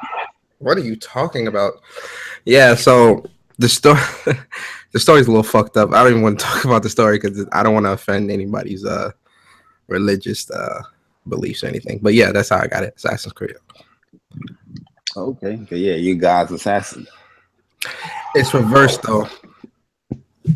If you get what I mean. Oh man, man. We're gonna talk about that name later. Please let this man change his damn name, because that is crazy. Yeah. Yo, I know, man. Yo, Ant, man. All right, man. I got my name was shit. Well, real talk was because I used to play ball a lot, and I was a big AI fan at the time, and you know, I used to do the crossover a lot, and everybody used to be like, you know, King Jewels. So Jewels, and I just put the King in front of it because someone had took Jewels, and I didn't want to put the X's, so I said just King Jewels all the way. So that's just how I got my name. Oh yeah, that's the famous X's for no reason. Yeah, I don't want to just put the X. You know, people we have XXO. Yeah. Hey, Peaches, I remember Peaches. Oh man, I went through that XX phase with my first account. It was XX, the Devil XX. I remember that phase, man. And we're gonna have to talk about you with all these gods and devils. We're gonna have to have it. I was really into that stuff back in the day. You need cleansing. Hey, it's okay. It's okay. We accept you for who you are. Get up. At least I got plus, right? Leave me alone. Yeah, you got plus. You good. That's a side joke too. Y'all stupid. Let my man live, yo. He is living without plus. I beat you to it. I'm sorry, bro. I knew he was going. What about you, Crunk? Oh man, I've had that name since Black Planet. I've had that name since Black Planet. Okay. So, I was trying to come up with a name for Black Planet, right? What?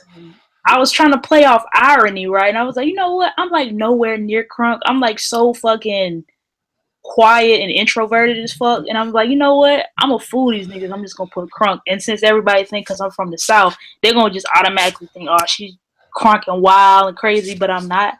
And then 7-Eleven was my house number. Like, I stayed in the same house my whole life till I was like 20. But I'm 29 now, so I was like 23, 24. I lived in the same house my whole life, and it was 7-Eleven. So I put Crunk Girl 7-Eleven, and it just stuck with me. Okay. Everybody asks me everything is Crunk Girl 7-Eleven since like 09. Ooh. Even my email, all of it's the same thing. I've had the same name for a long time. Confessing right now, Crunk. They got their Black Planet names. Yeah, they logging in right now. If you go on Black Planet right now and type that name in, my profile probably will pop up and it'll say Crunk. And the trolls will arrive. Like I had the name since like I was in high school 06, so like 2002 maybe. I had the same name for a minute. Barely. Yeah. Yo, but Michy, what about you, man? Well, my name, The Crook 1914. I'm not going to tell you where I got the Crook from, but I will tell you. 1914 is the year he was born. Old ass nigga. Go ahead. No, that's the year I started gaming, actually. Anyway. Oh, damn. No. The Crook is a name that my frat brothers gave me. You know, people do actually go to college. You know. Thank you very much. I know that's right. Got my bachelor's degree. Good shit. Yeah. So people don't just sit in front of the TV and play games all day. But the Crook was a name that was bestowed upon me by my frat brothers. Did you mind your business? Thank you. Mind your business. I love you. Anyway, the name was bestowed upon me by my frat brothers, so it stuck with me. And 1914, of course, is the year my fraternity was founded. And for those of you who don't know, Phi Beta Sigma, founded in 1914. You don't need the history lesson. Just go with it. Greatest fraternity ever. Most of your favorite performers or people you look up to are my frat brothers. So, yes, thank us. Don't let Michy have to school y'all on the on the history, because he could probably say it in less than 5 seconds. I know you can. I probably could. I could probably still do the Greek alphabet pretty damn fast, but I'm not, because I'm playing Final Fantasy and I need to concentrate. No, you can do both. You can do two things at one time. You had to. Yeah, I had to then, but I don't have to now. It was a big difference. And I'm just playing, man. For my 5 weeks, 6 days, 23 hours, 17 minutes, and 26 seconds of fame that I went through, yes, it was a good time. But I need. I don't care about that. I told you that Monday. I need some blue juice. Well, you have that blue juice, the good blue juice. I wouldn't give to nobody unless I hated them. You talking about that hurricane?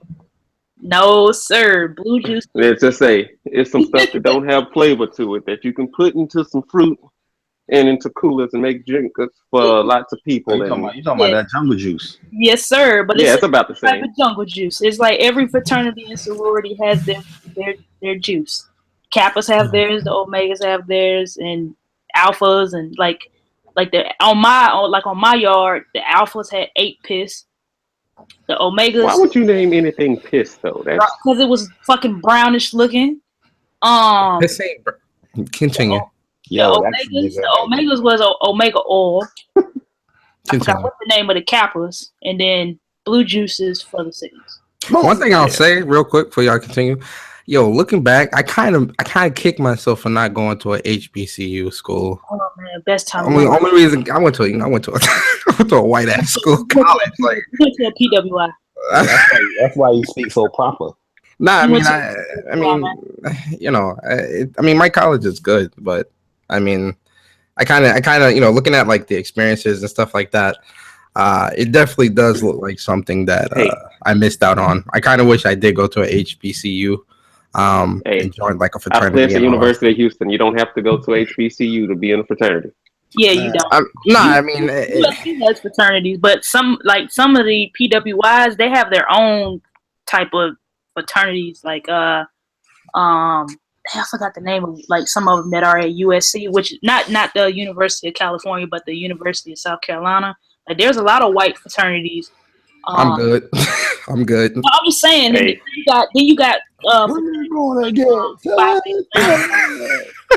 you can do Phi Beta Lambda, which is boys and girls. Nah, it's too late for me. I'm too old for all that. But how I came up with my PSN name is very simple. Oh shit! Here we go.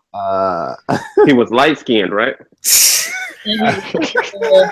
You know, Bari is a nickname, and then Bari Baby is a nickname that a lot of people just call me. You know what I mean? I guess there was an add-on. It's like, hey, what's up, Barry, baby? Or something like that. So I was just like, hey, man, I need a PSN name real quick. And I hope only females were calling you Barry, baby. Yeah, it was. No, they were like, he the color of a bar soap. Look at that boy. It was majority females was calling me that. Big shout out to Keene State. Yeah. I used to visit my homegirl. You know, she went to Keene State College. I used to go visit her and like. All right, let's keep this PG-13. Relax. All of them was calling me like, "Yo, what's up, baby?" But yeah, that's the reason. That's the reason why I got my joint. But yo, looking up my name, I was searching my name real quick, and I see a lot of fake Barry babies up here. Oh God! Most of these dudes got like 1% trophy level. So I'm about to report every single one of them. Because you're not going to just put no bad thing on name. This dude in his got about me gay. So what? This is a troll. These are troll accounts probably just created. It has to be because none of these dudes have a trophy level higher than 5. So yeah, these guys just created these games and they only play like one game. So I'm pretty sure these are troll accounts. One of them got a mutual friend with me. Who's the mutual friend? Let me see. Who's Ty Arnold? Yeah, they plotting, bro. Plotting. Yeah, they out here, man. They out here, man. They trying to get you, man. We gonna investigate. Time to purge the list. Purge the list. I don't hide my trophies. Do I hide my trophies? Nah, I can see them. You hide your melanin. I got my trophies. My trophy's definitely not hidden. I hide what? Yo, bro, shit, wait. What he said? You hide your melanin. Nigga said you hide your melanin, bro. What? Yo, I'm sorry. That's the knockout joke. Michy can't say nothing else for the rest of the night. I'm sorry, bro. That's it. Okay. Yeah, a lot of people don't know what he's talking about, but the dude said he hide your melanin. We can break down the science. If anybody wanted us to break down the science, we can do that. But yo, let's get into the midterm report cards for these 3 companies: Xbox, these 3 platforms: Xbox, Nintendo, and PlayStation. Where what we're gonna do, we're gonna be basing the report cards just on the games being offered. This is for 2017. The games being offered, marketing. Well, I guess we can put reviews in there because your own personal reviews for the games. Oh, okay. And just overall, how you felt like they did within the first half of 2017. So let's give our first report card with Nintendo. Who wants to give Nintendo their first report card grade here on the Council Podcast? I give Nintendo their grade. Oh, funny. My report card for Nintendo for the part of the year, I give them an A+. What? You goddamn right, I give them A+. Anybody that can convince people that a handheld is a goddamn console and sell people games they already got in their own house for more than what they worth, kudos to you. You motherfuckers should sell drugs and insurance. Drugs and insurance. You got people excited for Bomberman. Good job. Yeah, that's a feat. The hype has returned for this guy of 5. Good job. Hey, yo. People were hyped to get Mario Kart again.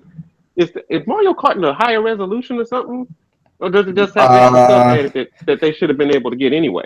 It's got extras. It is. I mean, it does look a little bit more crisp, but I never owned the Wii U version. Yeah, exactly. It don't. It probably. I've only played it. I played it undocked once, but I've mostly played it docked. And on the TV, it looks fine to me. Does it look better than the Wii U version? Well, I never played the Wii U version per se, so I can't judge it, as good. But the Wii U version, it looked alright to me, man. The Wii U version of Mario Kart is probably one of the single most beautiful games I'd ever seen in my life. And people talked about the power of the Wii U and everything else. In no console have a game that looked like goddamn Mario Kart 8. So screw whoever talking resolution and graphics and whatever games look like, because you ain't really playing the shit. If you hate no Mario Kart 8, that's a beautiful ass game. Yeah, that game to make you look.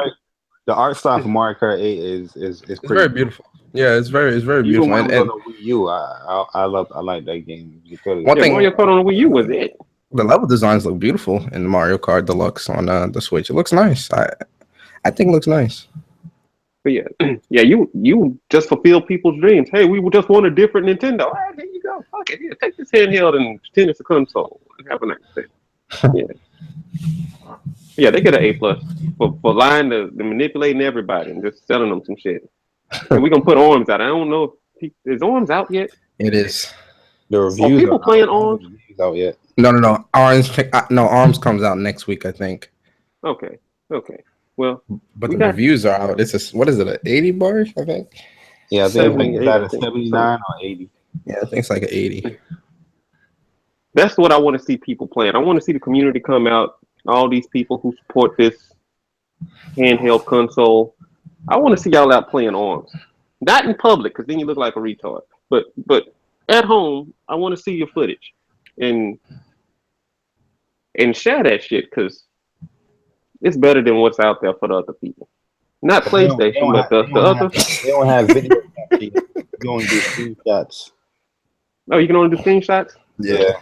What people are doing is that they're making like mini comic books on the Switch. Well, you know what else don't have video capture ability? Oh my god. Handhelds. Yes.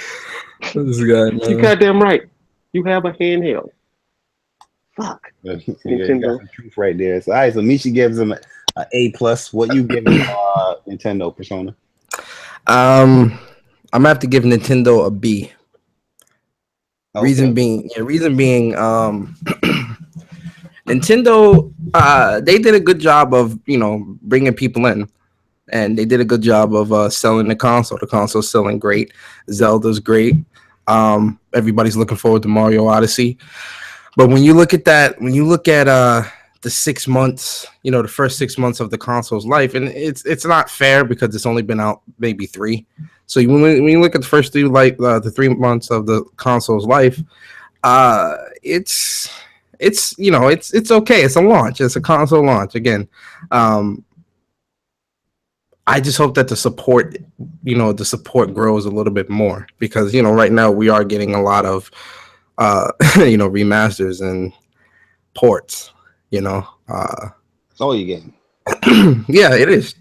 But as far as the console goes itself, as much of it as it is a portable console, I really don't take it out much, because I can't see myself playing this big ass thing on the train. I just can't. Like I tried, and look, man, I don't.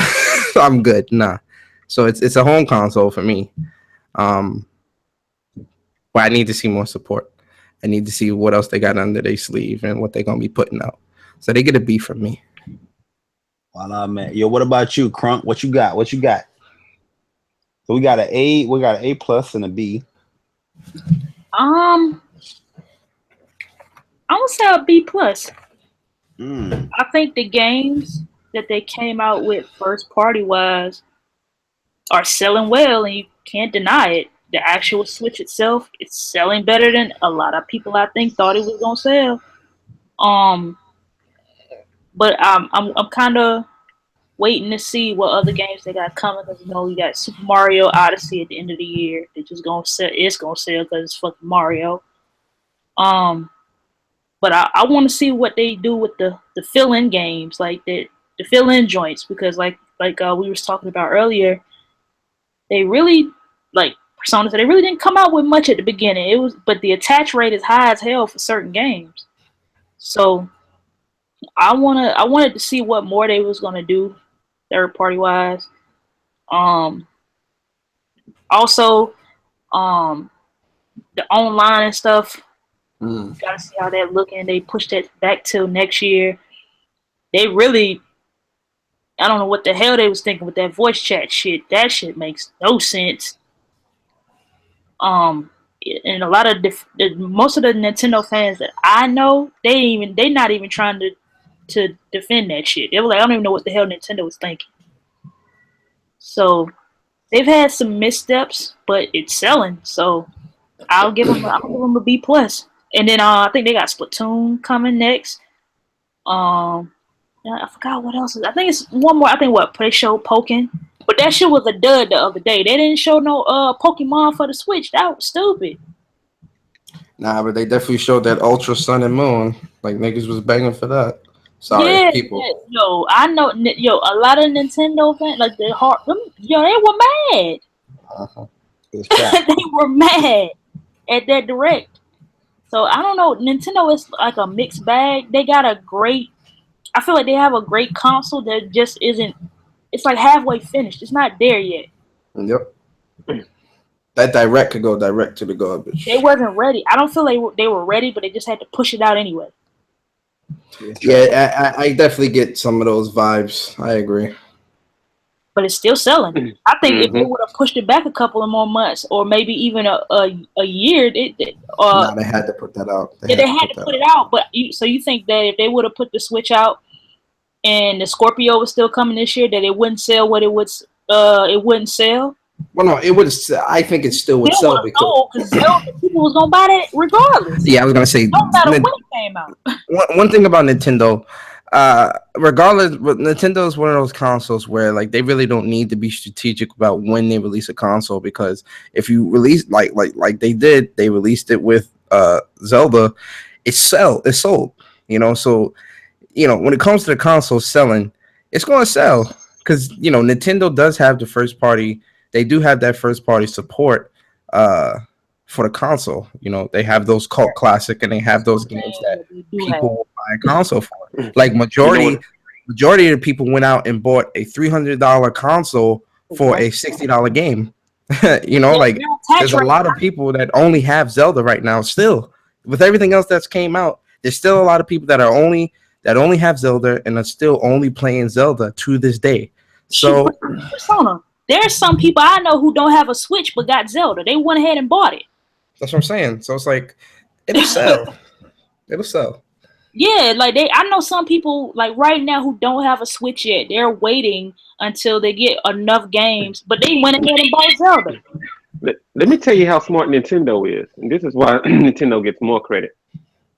Not only are the games selling on the Switch, because Mario Kart and Zelda fucking selling on the fucking Wii U. They still selling. Yeah, that Mario Kart is selling like hell though, man. You stuff with VG charts, man. Mario Kart is killing it right now, and it's killing it in the United States at that. And they also, for me, get part of the A+ for leading NPDs for 2 months, and I'm like, damn, how they get 2 months faster than somebody else got them? Reserve my thoughts. Mario Odyssey is gonna do the same thing. I keep telling people that. Yeah, that Mario Odyssey, no bullshit. That Mario Odyssey may push like a good 2 million consoles this holiday, like 2 to 5 million. Like that shit. Don't do numbers because it's Mario. Numbers. How Pat is about Mario. No matter what game it is, it's got Mario on it. It's gonna sell. Yeah, it'll definitely sell for sure. And Nintendo's not bound by the whole graphics thing like the Xbox and PlayStation is. They're not even bound by a game coming out in the fall anymore because they can come out any time of the they come out any time of the year and sell. Yeah. So, but I'm still gonna give them a B. Some of the shit ain't yeah, right. some of the practices just isn't. But it's still selling. Isn't good. So it's still selling. Yeah. I'm give them a good B plus, not an A. Because I don't think it's a A out the park, but a great solid B. I'm giving Nintendo a C plus. The Switch as a console itself, dropping for the first half of the year for our features and all that stuff has been lackluster. The games that has come out, even though there are some great games on that platform, but there are games that they're also on other platforms as far as other Nintendo platforms, really not having too much of an incentive to, you have to go and get a Switch. You know what I mean? I'm not saying it's bad that is it's on other platforms. But PlayStation definitely had games that's on other platforms, but all of your mainstream games, your heavy hitters, are on other platforms. That's what I'm saying. Like there's no real heavy hitter that is tied to the Switch alone for the first half of the year. So with that aspect, I had to lower the score.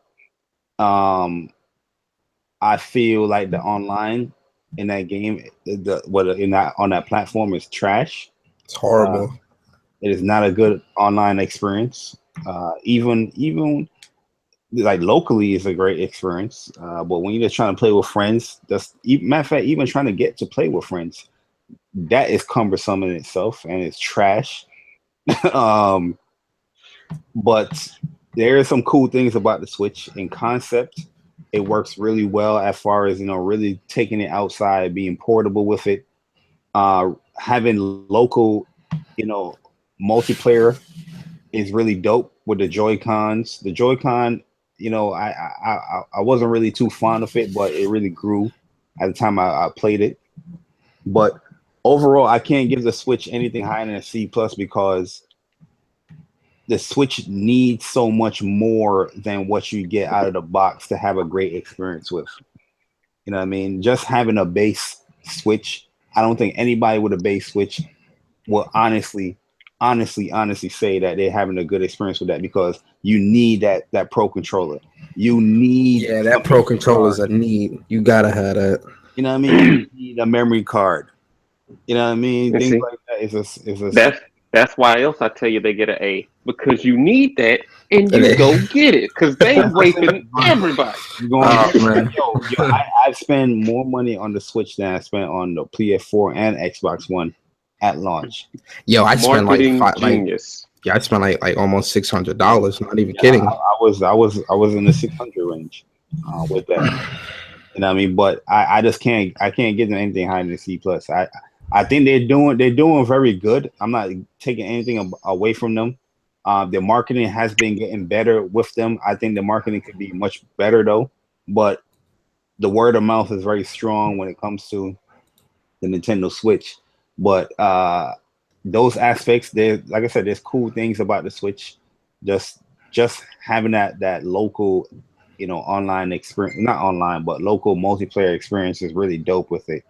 And how intuitive it can be, or simple it can be, just to get a quick, racing and fast RMX. Like, I can just give you a controller. You got a controller right here. Boom. You know what I mean? I think that's really dope. But I don't think this console is going to last too long. I do see that they're going to have a new Switch out very soon. Durability wise was also an issue for me. I don't see like breaking and stuff like that, because I don't really use it as much. But like, say if the Switch was my primary console, you know what I mean, like I was just gaming on that every single day, I think durability will be an issue for that thing. Especially if you're using it the way how Nintendo wants you to use it. Slap on Joy-Con, switch here, give it a friend, slap it in the docket and all that stuff. I think you're going to have an issue with that. But I'm giving Nintendo a C+ for the first half of the year. That is January to, for them, January to this present day. That's what we're judging it on. The first half, it can improve. I think it will improve, because the games that is only tied to that platform will be coming out very soon, like Splatoon. You got ARMS coming out. Mario Odyssey is going to be coming out. So it's going to get better. But I do think that they have a decent start. I wouldn't say great start, even though it's selling well. But like, real rap, like when you have the Switch, you start thinking about stuff like, damn, Nintendo, you are this like out of touch.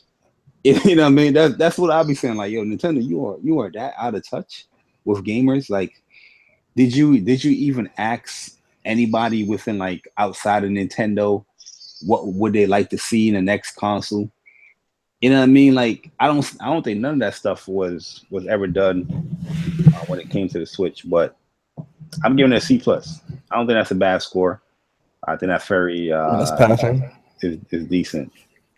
But what are we going to give the next platform, which is the Xbox?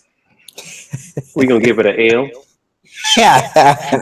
I'm going to tell you my score real quick. My score for go ahead. the first half of the year, this midterm report, is a D-. I'll mute myself. Yo, real rap, I'm not even like trolling. It is a D-. I felt like Xbox is having a horrible first half of the year, where they haven't really, when it comes to exclusive wise, haven't offered anything that is like at least something that you would turn your head to and like, oh, that looks very interesting. I might have to get an Xbox to get that. The marketing sucks. The games that they've been coming out exclusive wise suck. I feel like each year that the Xbox is out, the progression for better games and more games is dropping. You know what I mean? Like I just don't get it. I'm giving them a D-, man. And that's my score. Michy, you go last. Well, I can be fair. Not to be serious though. If I had to give a score, I may come off as a fanboy, and I'm sorry if I do offend anybody. But Microsoft, as of right now, within the first 6 months, get an F from me. And I'm gonna be fair. I'm gonna explain myself. The first 3 months of PlayStation cycle. For me, heart. The first 3 months of PlayStation cycle, we got a plethora of games. The first 3 months of Microsoft, we only got one, and that was Halo Wars 2. Yeah, we got some stuff on the side, but it wasn't anything that was pushed to the forefront by Microsoft to gauge any interest to push any type of sales. The only thing that got remotely that was Halo Wars 2, which didn't sell well. The amount of games that have come out within a 6 month span is atrocious in any category. For any company, it don't matter what it is. That's atrocious. That's atrocious that Nintendo came out 3 months ago and has more games out, put more games out, regardless if it's remasters or not, than you have within a 6 month span. That's disgusting. Yeah, that's disgusting, and that's very unacceptable as a gamer. Yeah, and folks say, oh well, we got third party. Yeah, you do got, there are third party games coming on there, but it's third party what really sells the console. No, not only that, you can get third party anywhere. Exactly. Not only that, but Microsoft, them being in the limelight as much as they have been with the things that they have been saying, has really put a very, very negative aspect to them. It's put them in a negative light. And not to mention Scalebound being canceled, that's an F. It was going to be an F regardless. Scalebound being canceled, I feel Microsoft should have made a serious effort, regardless if the relationship with Platinum was messed up or there was a lot of disagreements. They should have made an effort to ensure that this game was going to hit shelves, because that's very important. You don't want to cancel games. Folks was anticipating this. Folks bought consoles for this game. This guy right here, yes. The fact that we've been hearing, and I hate to use PlayStation. I know we're going to talk about PlayStation next, but I have to use PlayStation as the example just to give you a scenario. E3 is this weekend, right? Since beginning of May. Not according to me. Oh, no. Who is that? Somebody needs to mute that. Oh. Since the beginning of May, we've been getting announcements for games, and every week there's something new with PlayStation. With Xbox, you don't get that. There's a lot of uncertainty right now with Xbox, and a lot of the Xbox dudes are banking on a chip. Like Michy says, Nintendo did a good job of selling you something that ain't shit. Yo, folks is praising a chip. Yeah, but they ain't buy it yet. They're If pre-orders was up right now, I guarantee you it would have been bought. Folks is going to buy this. Folks going to buy it off the chip. Folks hype off the chip. There is really... Oh, go ahead. I'm sorry. You know, the third party deals, they're not scooping up enough for third party deals. They're not advertising enough. It seems like they're very cut off from their consumer, and they're not listening to what the consumer wants, or they're listening to the wrong people, I should say. It's not getting better year by year. Yeah, it's not. I don't see improvement from Microsoft as of right now. Can that change? Yes, it can. But we're just talking about 6 months. We're only talking about the first 6 months. Within the first 6 months, it's an F for me. I'm sorry. Last year, first 6 months was better than this year, first 6 months. And they only had one exclusive. They only got one game last year. Yeah, but they only got one game. Like, they only got one game this year. Halo Wars 2. That's it. Horrible. Disgusting. But I'm done. What about you, Crunk? It's an L. Man, I don't even know what to. Because I was thinking as Persona was talking, trying to figure out what grade I would want to give it. Because I probably would be like a D. Give it the D. A D to a C minus, just because like when you got actual people that play Xbox telling you that they tired of fucking controllers. Something ain't right. They tired of what? I forgot all about the controllers in the beginning of the year. Oh yeah. like Rand and my boy Fame and cats is like, yo, we got games, we got backlogs and shit like that, but like nothing really extremely new. They had Voodoo Vents. They had Phantom Dust. Halo Wars 2. Then they had Phantom Dust that was free. But like there really wasn't any extreme heavy hitters because Microsoft put all their heavy hitters out in the fall. So they didn't really have too much for the first few months.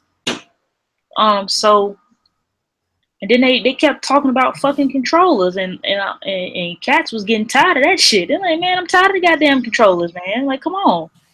So I'm gonna say a D to a C for me.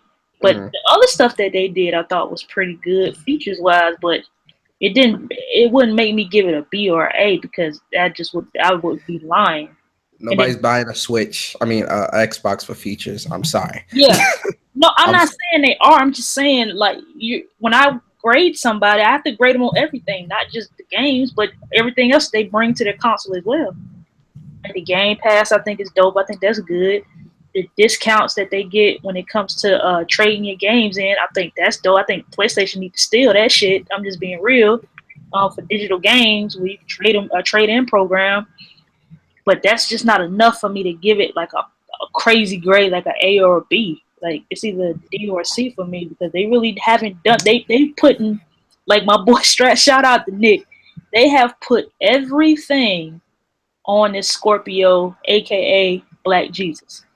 That's my boy Nicodemus X. That's the name for the Scorpio, Black Jesus.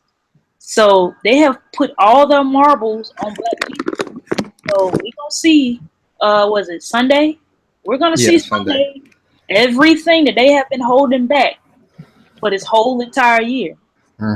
They going over 90 minutes. We'll see what they got. For the first few months, they ain't want to look too good. I should go on perform. They ain't want to look too good. But yeah, we'll see. Black man, they putting everything they got in the Black Jesus. The best response of the night. Go ahead, Michy. Oh God. Go ahead. Myself on mute. I'm just saying. Is there anybody else that would like to speak before I say something? Go ahead, like Michy. Ant there, or you know? Nah, Ant's not here no more. It's just you. Go ahead, Meech. Okay. Go ahead. Okay. So you know I'm in the dungeon on Final Fantasy. So I'm quiet. You know, I play games. So it's hard for me to concentrate, get my thoughts out while I'm getting my ass whooped by this whatever her name is in this dungeon doing Dunscape. You know, high level Final Fantasy 14 stuff. A game that Microsoft should fucking have on a goddamn Xbox One by now. But y'all some bitches. The grade I would give Microsoft is a motherfucker for what? That's what they get. It's like the best thing they had to release all year. is a motherfucking DLC for Hot Wheels. That's it. Fuck Halo Wars 2. Fuck what the fuck else did they have? Voodoo Vents for Phantom Dust. Fuck Voodoo Vents and fuck this critically or highly requested ass Phantom Dust. You know why the shit's free? Because nobody wanted it and y'all were wasting your time with it anyway, and you knew people wouldn't buy it. So the only way to get it in people's houses is to give that shit away for free. These motherfuckers still ain't playing it. Fuck Phantom Dust. I would like to also comment on the fact that the only thing, how do I say this right and not be offensive? That people this time last year were in the exact same spot they are this year. They were right before E3, getting ready for a new console that was supposed to be better than the last, right? We got the goddamn Xbox One S and all the advertising, oh, it's going to have improved performance in a 4K Blu-ray player and HDR. Okay, HDR, you have it. Improved performance? Where the fuck was that performance? This is why you get your biggest L, because the piece of shit console that you have people out buying right now is damn near as bad as the piece of shit console the people already had that you convinced them to go out and buy. So how did you sell them a piece of shit again? That fucking, I'm not going to use the word because it's a strong term, but you know, y'all got fucked over. Everybody with Xbox One S got fucked over. And now the same people with Xbox One S hype for Scorpio, like you didn't just get a console less than a year ago. You just upgraded.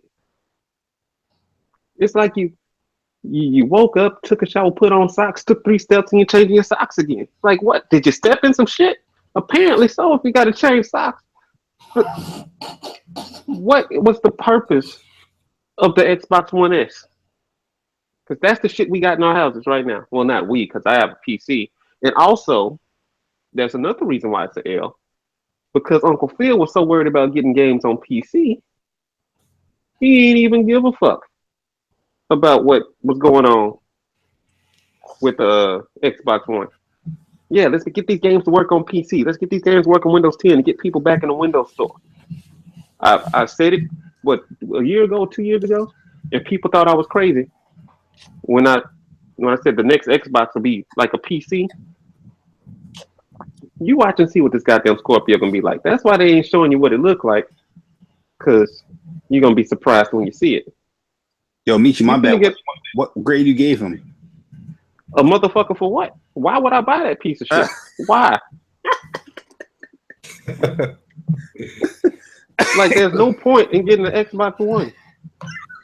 No point. At this exact point in time, right now. Look, this is how fucked up. This is how fucked up it is, right? They had EA Access, right? EA Access, yeah.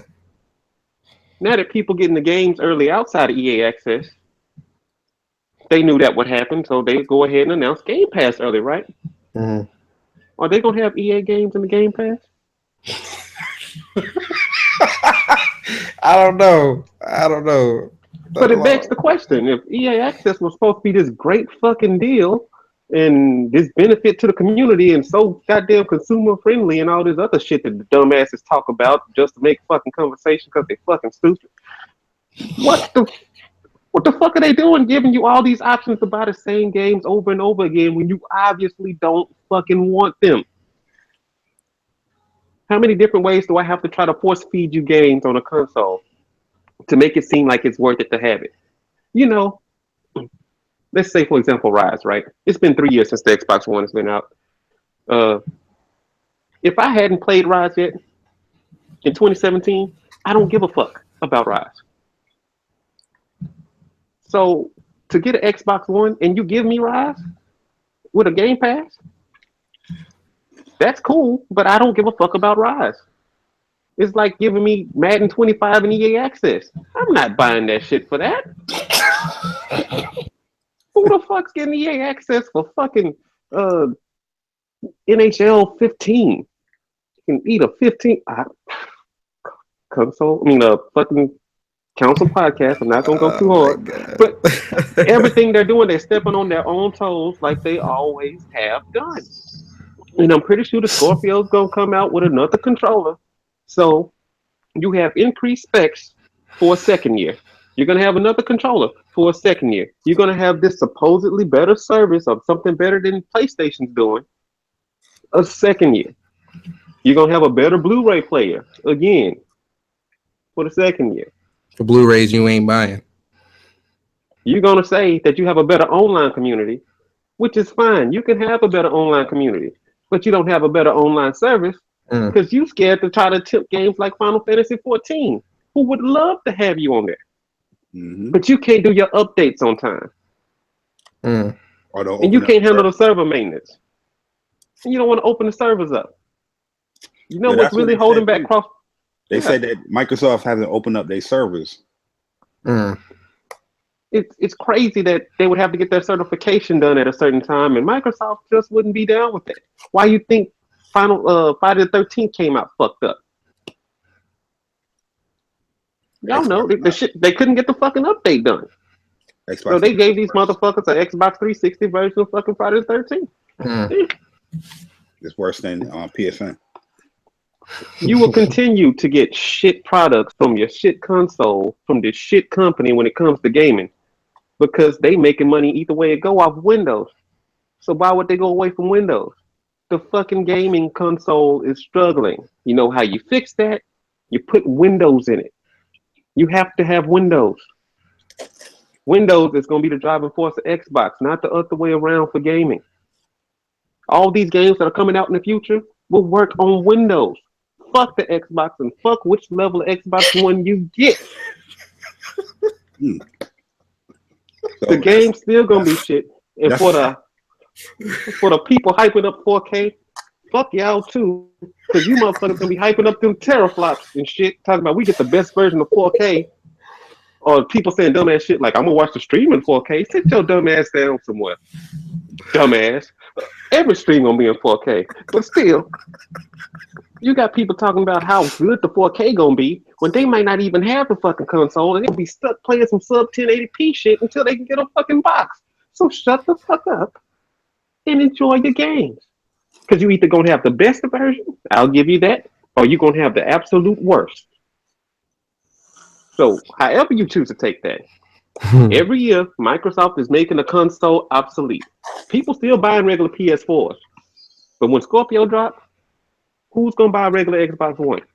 What's the point? Unless it's cheap. So you got all this 4K talk, but we'd rather get the cheap Xbox One. Fuck down.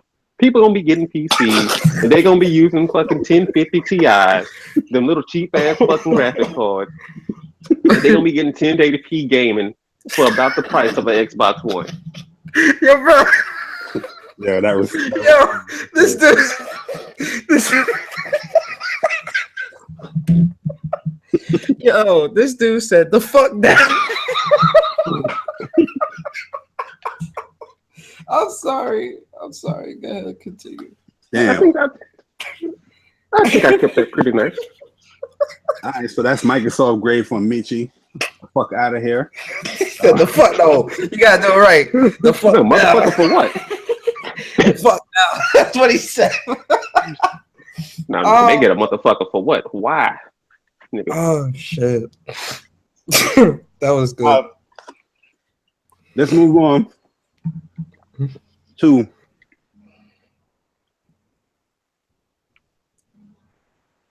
you know what's so bad? We about to go to Sony, and like it's gonna really seem like we being biased because a lot of things is gonna be positive with Sony, but it's not.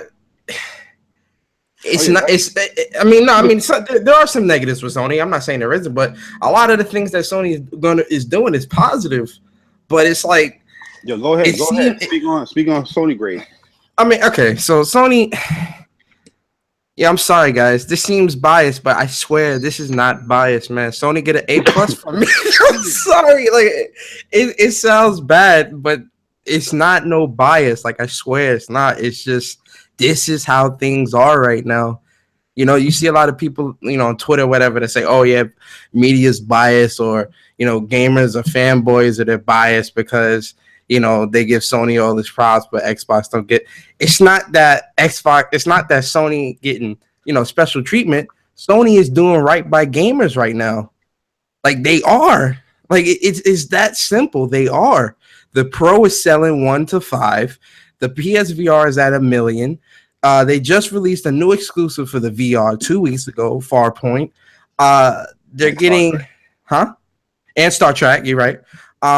Since January, we've been getting exclusives every week of every month for 6 months. We've been getting support.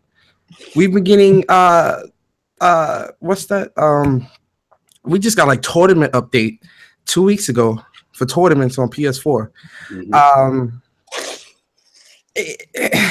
Like PlayStation is doing right now, man. These games are constantly coming. You know, these third-party deals that they're doing. Pause. These third-party deals that they're doing are great. The games are having an erection. Yo, get out! Stop! You go. Never ending. You going too far ahead. Chill. It's hitting the climax. Chill. But you know, PlayStation.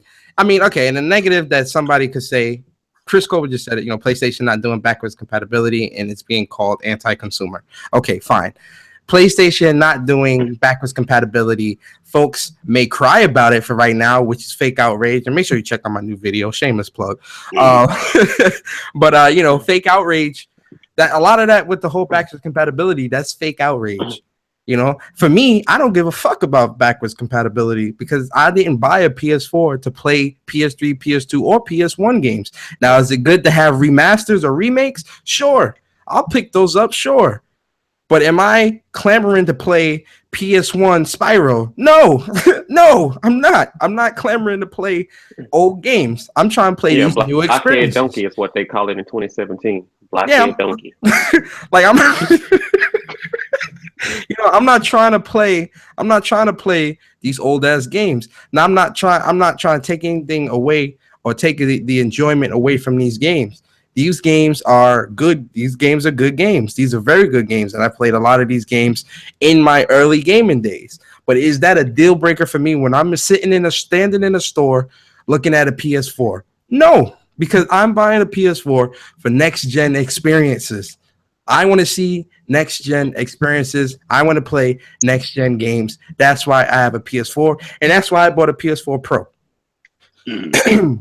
So that's not really a, you know, that don't take away from the score for me. But third-party deals, they're killing it. The sales, they're killing it. This E3, they're going to kill it. You know, quote me on that too. Sony is doing right, man. So I like, yo, call it whatever you want, man. I'm sorry. You get an A+ from me with Sony. I'm sorry. They got these JRPGs on lock. They got these AAA exclusives on lock. They got these regular exclusives on lock. They got third party on lock. Sony killing it right now, man. And I'm scared because I'm scared Sony gonna fuck up. Don't fuck up, Sony, please. I'm scared they gonna fuck up somewhere. Somewhere they just gonna fuck up and it's gonna be like, damn, Sony, you had it. You had it in the palm of your hand. So yeah, A+. A+. What about you, Crunk? That's a good ass score. I respect it. For me, knocking it out of the park this year, man. They got a lot of different games out there and a lot of different variety of different types of games. It's not just one type of game they put out this year so far. And they actually, they just put out a game. What was it, Wipeout? They just put that out, this week? Tuesday. Mm-hmm. Yeah, so they got to get an A for the first 6 months. A+, because they're doing what they doing their thing, man. Like, there's no denying it. They put out Neo, they put out Persona, put out Nier. Then they put up Wipeout. Some of the smaller titles. So they just been dominating, like when it comes to the games. And I think more is we all know more is coming. And the first party titles are about to start kicking in. I think Gran Turismo finna come. The Uncharted is finna come. It's already got a release date. Crash. Yeah, Crash got a release date. It's coming. Hellblade got a release date this week. It's coming, even though it's coming to PC too. But Final Fantasy. Yeah, what is it? 12, right? Yeah, Final 12. 12. Shit, like Crash Bandicoot. God damn, that's a lot of shit, man. And it's a lot of stuff that we don't know when it's coming. We waiting on E3 to see when the God of Wars and the Last of Us 2s and Spider-Mans and the Detroits and like, Sony got a lot of shit coming out. The Shenmues, the Kingdom Hearts 3s, and some probably other games that I can't even think of. Then they got the Farpoint came out. I didn't play it, but I saw Barry's live stream of Farpoint, and it looked dope to me. So yeah, man, and Sony been on a roll, man. And then I keep telling people this. I've been telling people this for the longest. If you're a Sony fan, you should know that Sony is about to start kicking it in the high drive when it comes to the games. They do it every generation. It's nothing different. They first party always slack a little bit, and they come out at least, I think it's like year 4 or year 5, and they bombard you with games. They do it every generation. Last generation just took a little longer, and then the generation was abnormal because the generation was over 5 years, so it was a little abnormal, but they got a lot of shit, man. Like for the first 6 months, A+ all the way. They did really, really good for the first 6 months. So E3 is right around the corner, so we're gonna see what they do for the rest of the year. But so far, a solid A+ from me. That is. All I needed was Persona, and this being real with you. And then Horizon bringing out a new IP, and the new IP doing extremely well. And then it's a IP from a developer that we already knew who had never done that type of genre before. And seeing Sony let them do it and push them to do it and it being a success, that's a milestone in itself. Facts. So A+. Oh, I found my man. Okay.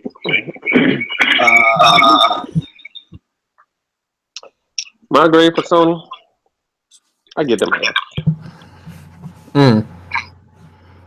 And that's the Xbox gamer in me giving them an F. First off, fuck you, Sony. Somebody got a bad echo right now. It might be me. Let me mute myself. Yeah. Fuck you, Sony. For making people have to make crucial ass decisions. Gaming shouldn't have to be this goddamn hard, Sony. But the end of the month, you'll be like, oh yeah, I'm about to get paid Friday. It's about to go down. And you look and say, oh no, next month is February. You know what comes out in February? Oh, that's like $240 worth of games. Facts. And that's not counting the stuff that I'm gonna buy on a whim. That's like definitely spent $240 worth of games.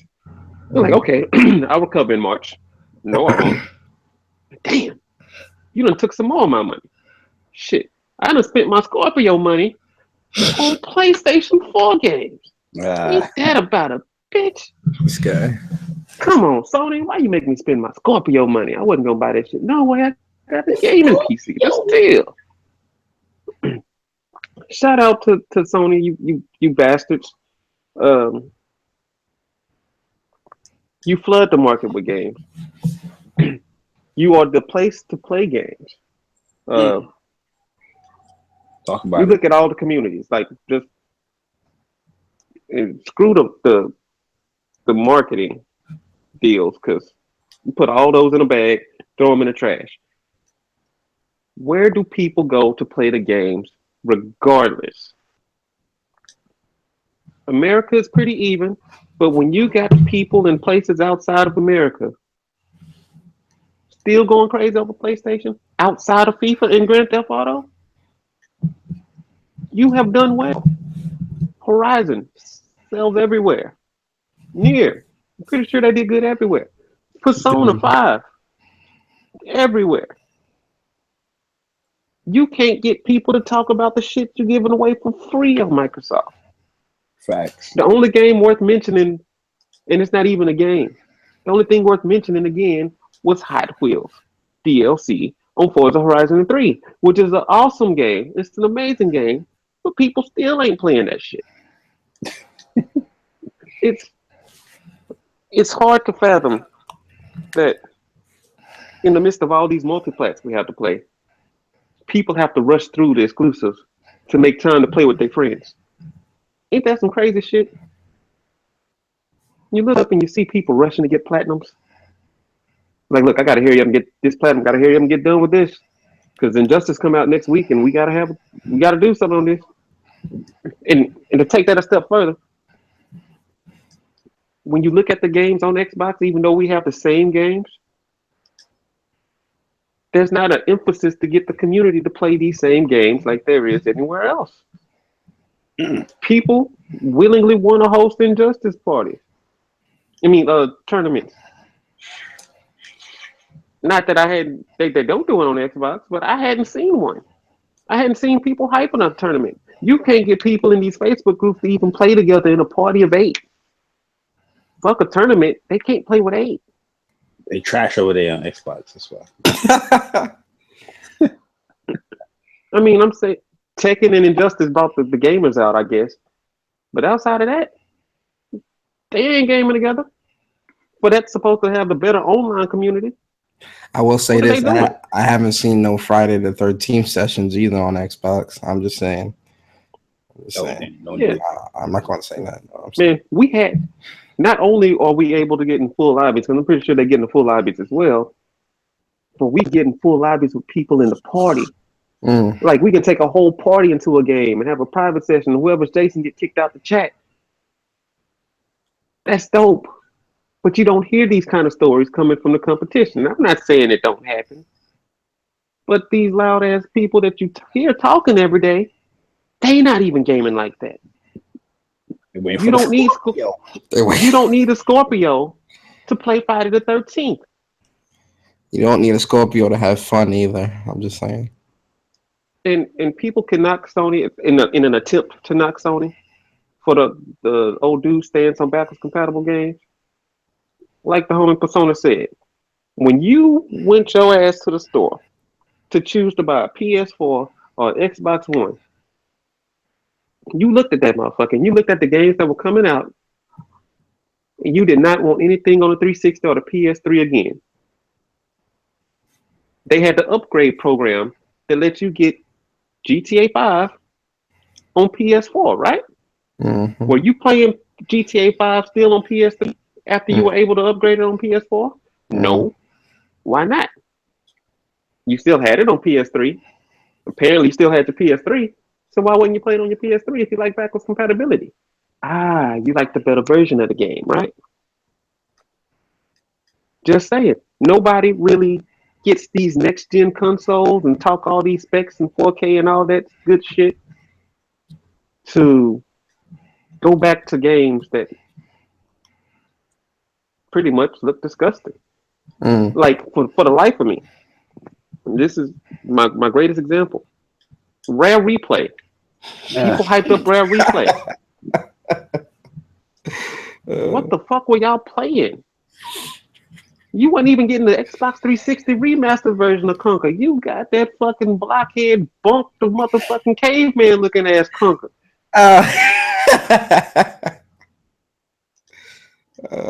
You were playing these games. You were happy to have Brad Racer. Really? If you want to emulate games and get emulators, you know what you get the game on? You get a fucking gaming PC. Or you don't even have to get a gaming PC. Just get a PC in general. They can run damn near everything. Yep.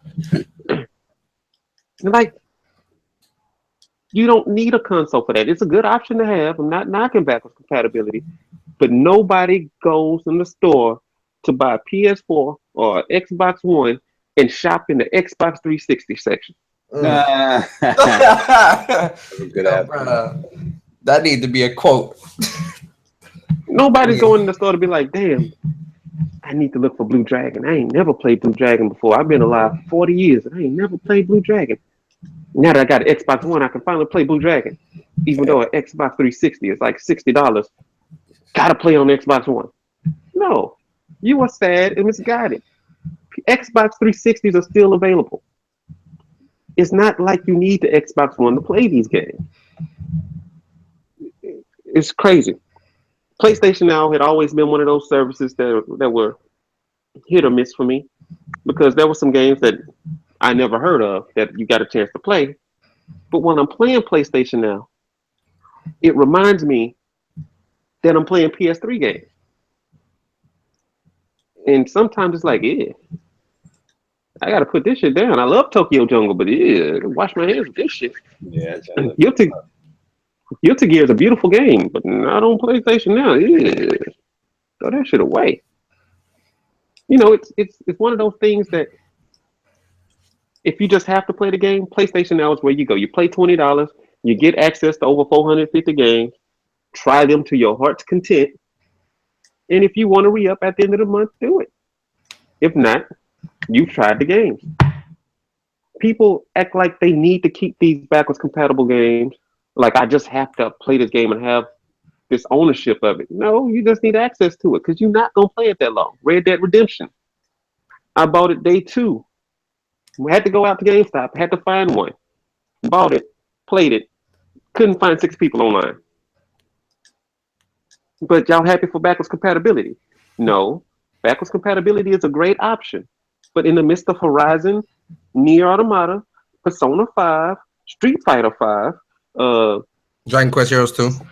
Dragon Quest Heroes 2, soon to be Final Fantasy 14, Final Fantasy 15. In the midst of all these games, NBA 2K17, Call of Duty, Madden, the new Maddens, Titanfall. Titanfall would have been a great example, because if you would have got the Xbox 360 version of Titanfall, you'd have been like, ew. You definitely don't want that shit backwards compatible. I don't even know if they dropped that. Did they ever drop that game? Did that ever release? What? Titanfall? On Xbox 360. Did that ever actually come out?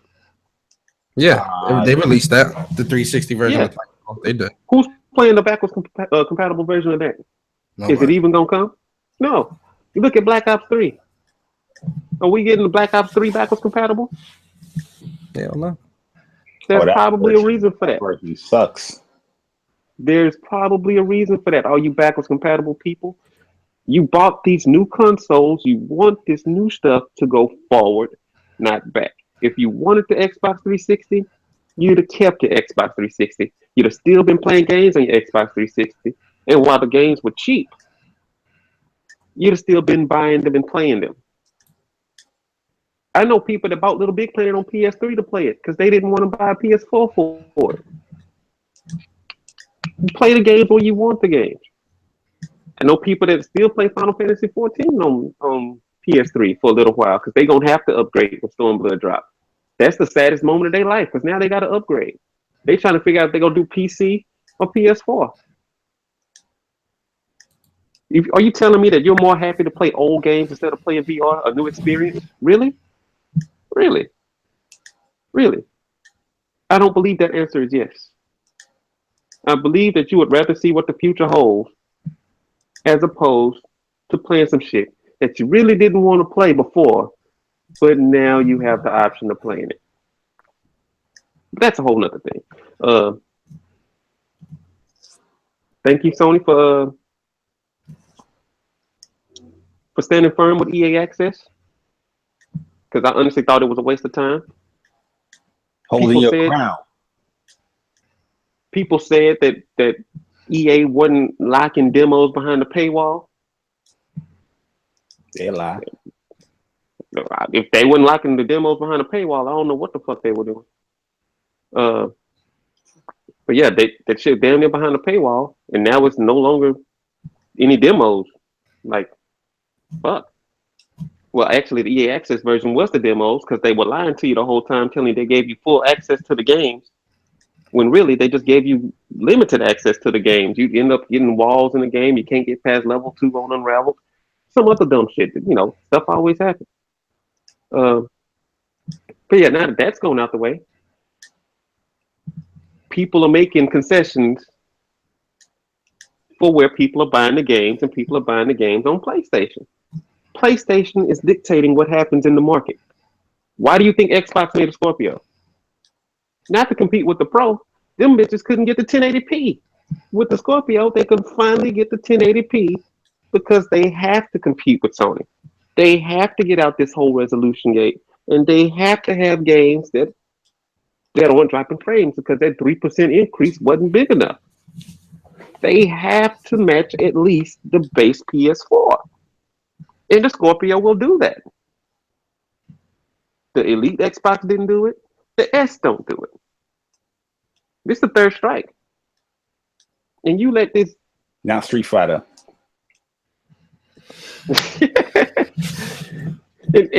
and you look at the way devs talk about games, they're happy to make games for PlayStation. You don't find people with trouble making games for PlayStation. People want to make games for PlayStation. If Xbox had games, you see them. People don't want to work on that. They don't want to work for Microsoft, and they don't want to develop for the Xbox One. They can't buy games. That's a goddamn shame. Here we wave money at you now. It's because we'd rather have this deal with Sony. Yeah, it's okay. We'd rather have a deal with Sony. We have to do something with Sony. We'd rather do this exclusive. What was old dude? What's that game that's coming to PS4 and the dude said fuck Microsoft? Cliffy Lawbreakers. You got devs saying fuck Microsoft. There's a problem. PlayStation is home. And you know what else is home right next to it? A goddamn Nintendo. Whether it's a Switch, whether it's a DS, whether it's a fucking Wii U, they all have a home right by the PS4. So yeah, PS4 is daddy, and he's supporting his kids. Good fucking job, PlayStation. You still get a fucking F for taking all my money though. Fuck you, PlayStation. Oh yeah, man. So Michy's giving it. I'm pretty sure high regards. If I was to give PlayStation a score for their report card, I would say PlayStation, come here in my office. Come here in my office right now. PlayStation, can you please come to Jay Barry's office? Whoa, pause. Attention. Right? And I'll tell him, I'll sit PlayStation down. I'll say, yo, PlayStation, you dropped a lot of games. You dropped a lot of good games that I liked. That's one. Then I'll say two, PlayStation. You're dropping a lot of games. Your services is getting better and better each year. But there's certain things that you should apply to the platform, like a complete official policy of refunding games.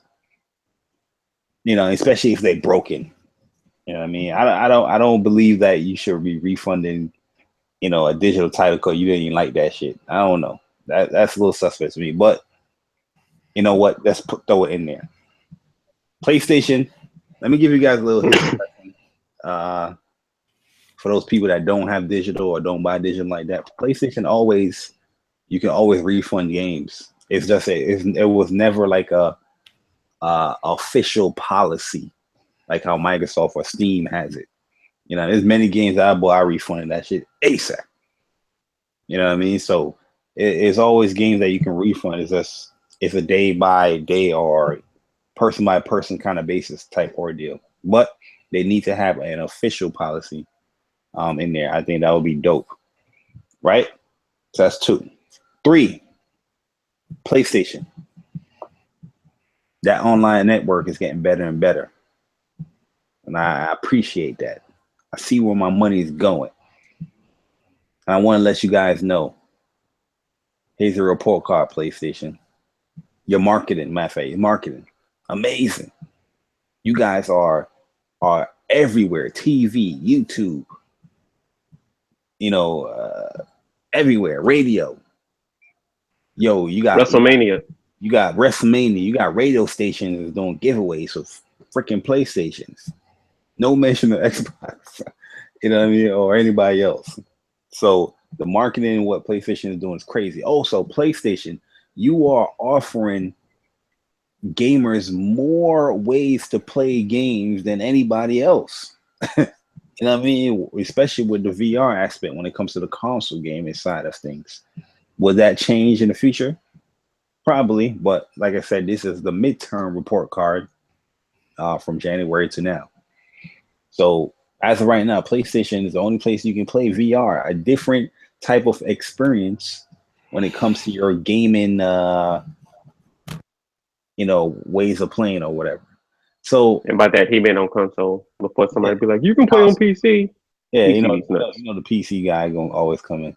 But long story short, I'm definitely going to give PlayStation an A+.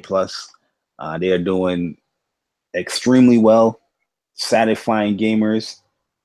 It's not just you're satisfying gamers, you're keeping the people that play on your platform very, very busy. Very busy. You know what I mean? Where there's people in here that got multiple platforms, but you know what they do? They say, you know what, I got to complete this game. So this platform got to take a rest. You know what I mean? That is somebody that is striving to get your attention. That is somebody that is striving to get you to stay on playing on that platform. You know what I mean? And I'm having a ball doing it, man. I'm having a lot of fun. This generation, I'm having a great time when it comes to the games that I like to play. So I'm definitely going to give PlayStation an A+. And yeah, yeah, Van, the stables is shaking out here in these council streets. But yeah, man, those are the midterm report cards. I'm going to have it in the comment section with everybody's grades for each 3. But yeah, those are my grades. So PlayStation is an A+, man. But with that being said, we're going to be closing of the podcast. So yeah, let's get into the outros. You know what I mean? Get everybody out of here. I think we just hit the 3-minute mark. 3-hour mark. But hell yeah, back to old days. Crunk, if you are there, can you please give us your outro real quick? Your brother got a phone call to make. Not joking. I'm joking. Go ahead. Oh, all right. Okay. Yeah, Crunk saying that, she appreciate everybody for coming through. Definitely check out her channel and definitely check out Xhastedgamer. They got a lot of stuff coming. This E3, they're gonna be keeping it busy out there.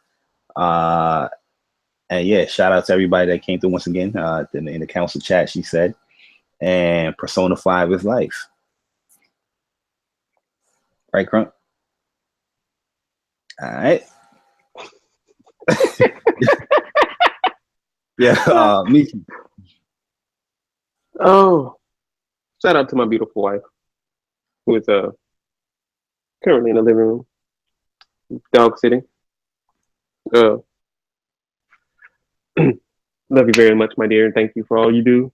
And we need to get on Friday 13th sometime soon, next few days. Shout out to all the people who will be sad after Sunday for multiple reasons. There'll be some crazy ass PlayStation people that's just angry for no reason, and there's some probably super crazy diehard PlayStation fans, dumbasses.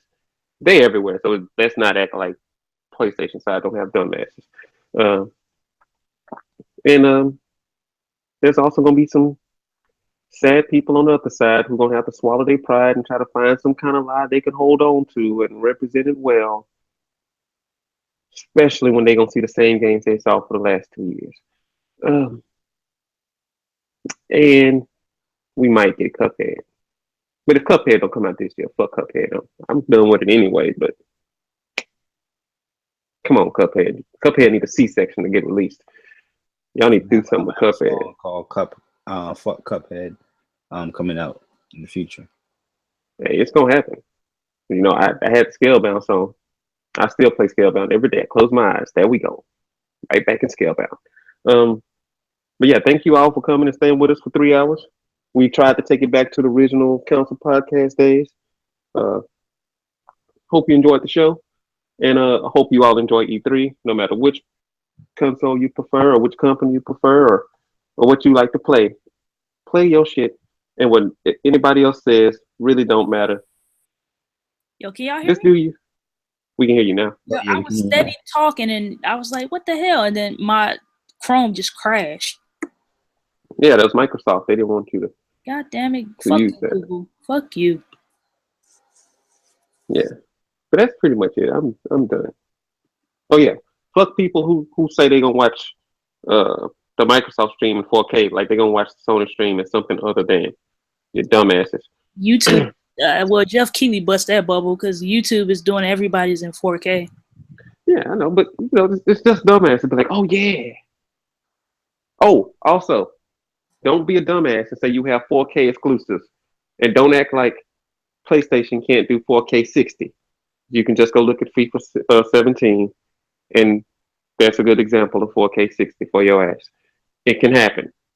So, because you know somebody will be like, what game they got in 4K 60? Yeah, FIFA 17 is one of them. And there'll be more.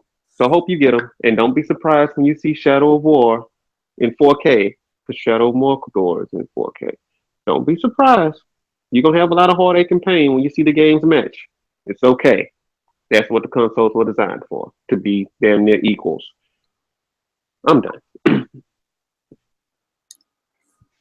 Yes, sir. Yes, sir. And yo, we got my man Persona, gaming with Persona Archive, aka I'm just a gamer that's trying to share his experiences with the world. Give us your outro real quick, man. No doubt. What is good, people? It's your boy Persona of Gaming with Persona and the Council on whatsupplaystation.com. First and foremost, to all the newcomers, we appreciate you. And to the regulars, we appreciate you as well. Thank you guys for coming through.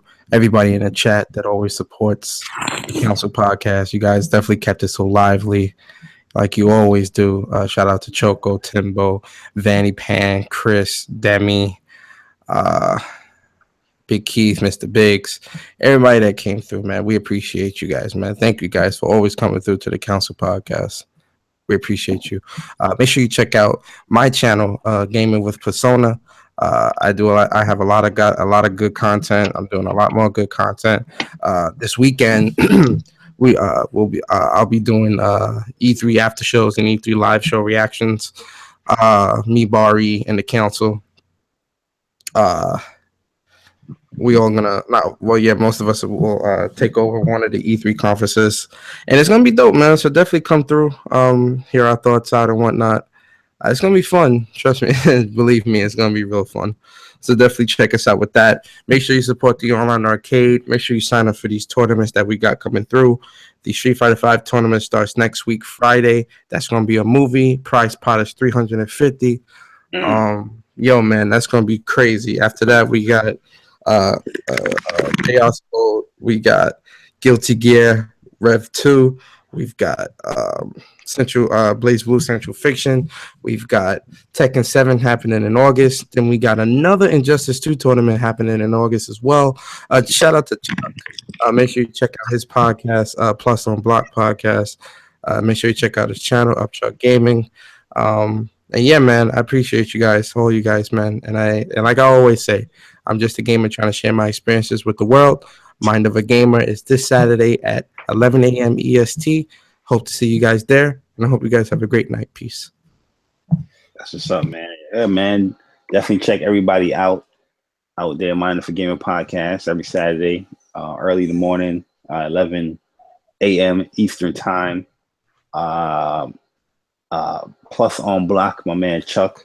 Matter of fact, I forgot to even mention this. The online arcade. If you guys want to ask anybody any questions or, have any, conversation with anybody, currently we have 4 official members of the online arcade. That is myself, Persona, Upchuck, and MistaOfficialVG. So if you guys have any questions and anything about the tournaments, you can always ask us right there. And yeah, we're definitely going to, try and see, to get like guests, commentating stuff like that. We're definitely going to try to work it out, but let's give us a flow, give us some time to get our flow on before we get to all that stuff. All right. But yeah, Street Fighter V, Ultimate Battle next weekend. That is the 16th to the 18th. It's going to be a 3-day event. Currently, we have 50 people that signed up to that tournament, where everybody's saying Street Fighter's dead. You know, a lot of people still want to play Street Fighter. But yeah, Persona, the price pot is $350. And I think it's going to have a pop bonus as well. Big shout out to my man Chauncey Talon for his donation to the prize pot. So the first place winner, you're gonna get some money out here, man. So definitely tune in, guys. There will be giveaways for that tournament for those viewers and all that stuff, like, you know, every other tournament that we do. And matter of fact, the Dragon Ball Z Xenoverse 2 tournament has been canceled. So anybody that did sign up for that, I think it was like about 11 people or 12 people that signed up. I just got to let you know that tournament did get canceled due to some, you know, issues with like lobbies. I don't think it's going to work out. So thinking about replacing it, but just, you know, in 2 weeks, we have like 2 games that we're going to have a tournament for, which is Guilty Gear and Blaze Blue. So we're definitely going to decide on that. Also, there's going to be a video for Street Fighter V Ultimate Battle next week, explaining the rules and descriptions again for the tournament. And we're going to be doing the shuffles as well. So possibly might not be a podcast next week just due to the tournament coming up. And usually that Thursday, I like to have that Thursday to do the shuffle. So we'll see. I update everybody and let them know. But yeah, you guys will get updated. But yo, big shout out to everybody that came through and to the podcast.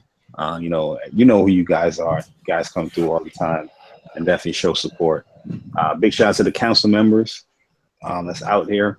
You know, doing what we got to do out here in these gaming streets. You know what I mean? Big shout out to the council. Definitely check us out this weekend where we're going to have a lot of E3 content coming your way. And, you know, each show is going to be a movie. I said that really low, but I'm really hyped. You know what I mean? I'm just in my... It's 11 o'clock, so... 11 o'clock flow right now. You know what I mean? Yeah, I'm in my Netflix and fall asleep mood right now. Yeah. Well, I'm about to go listen to this SZA album. That's all I'm saying. Yeah, I'm about to send you my albums. You know what I mean? Serenade you real quick with my voice. Hey, that's the light skin in you. You know you like slow jams. Hey, you already know, man. You know what I mean? Get my Yo, when you hear a song by Bari play, wine glasses start breaking and shit. Man, you probably go. Bari. What's the world of Final Fantasy and shit? Like, you already know. Yeah, throw Julissa that Near album real quick. Hell no. I'm telling you what, he gonna play me that world of Final Fantasy theme music. But, no, you're not. He gonna play you that Ice JJ Fish. Yeah, that is a great ass soundtrack, man. Something about you, girl. I don't know a song from Ice JJ, but I'm gonna learn one and I'm gonna sing it in the video one day. Yo, bro, do that. Yo, once again, guys, thanks for coming to the podcast. That, like I said, I'm gonna be updating everybody to see if there's gonna be a podcast next week or not. Most likely not, because there's a tournament coming up and it's a big tournament. But yeah, well, I'll let you know. But yeah, man, we are out of here. This is episode 107, the midterm report cards for these companies. And yeah, like with all podcasts, we end with... I don't even know why the hell Xbox is still around. Shouldn't they like disappear till Scorpio come out, since that's all they care about? Why don't they just go the fuck away? Hashtag go the fuck away. Can we do that? What, till Sunday? Oh, no. GTFA. No. Until Scorpio release. Because all the shit they mentioned Sunday, they just gonna be like, oh, Scorpio. No. Fuck it, just go away. Yo, this Sunday is gonna be a madhouse on social media. I can't wait. Hashtag go away. Hashtag go away. Hey, yo, hashtag GTFA.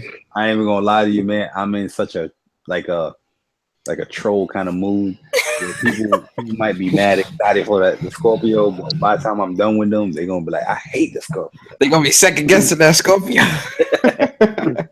You know the fucked up part about it is everything that we get at the E3, we'll play and we'll be excited for it. And they're gonna be waiting for the Scorpio to see the enhanced version of it. I'm like, damn. Well, they may pull an Xbox One S and Scorpio will release in Matter of August. fact, let me pull a Michy real quick. My bad, guys. We're going a little long, but yo, Keep the party going.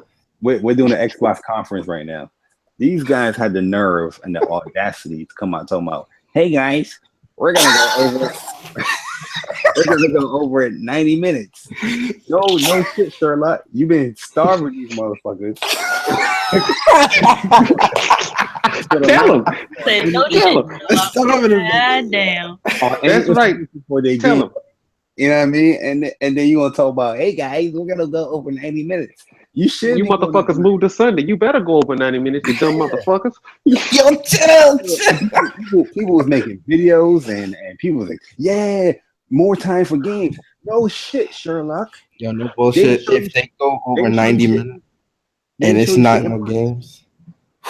Yeah, Man, people hadn't played Forza Horizon 3 for 90 minutes. Have that fucking show go on. Yo, I don't want to see Cuphead and Crack. I don't want to see Cuphead and Crackdown 3. The funny thing about it, they saying, "Oh, we're gonna go over 90 minutes," but they haven't went into detail as far as how the show is gonna go. You know what I mean? Like PlayStation, you got Sean Layden. He said, "Yo, it's gonna be a software showcase. It's not a traditional press conference." So you don't know what that fucking 90 minutes is gonna be. I hope VR is over there. I hope VR. VR's not gonna be there. They already said it.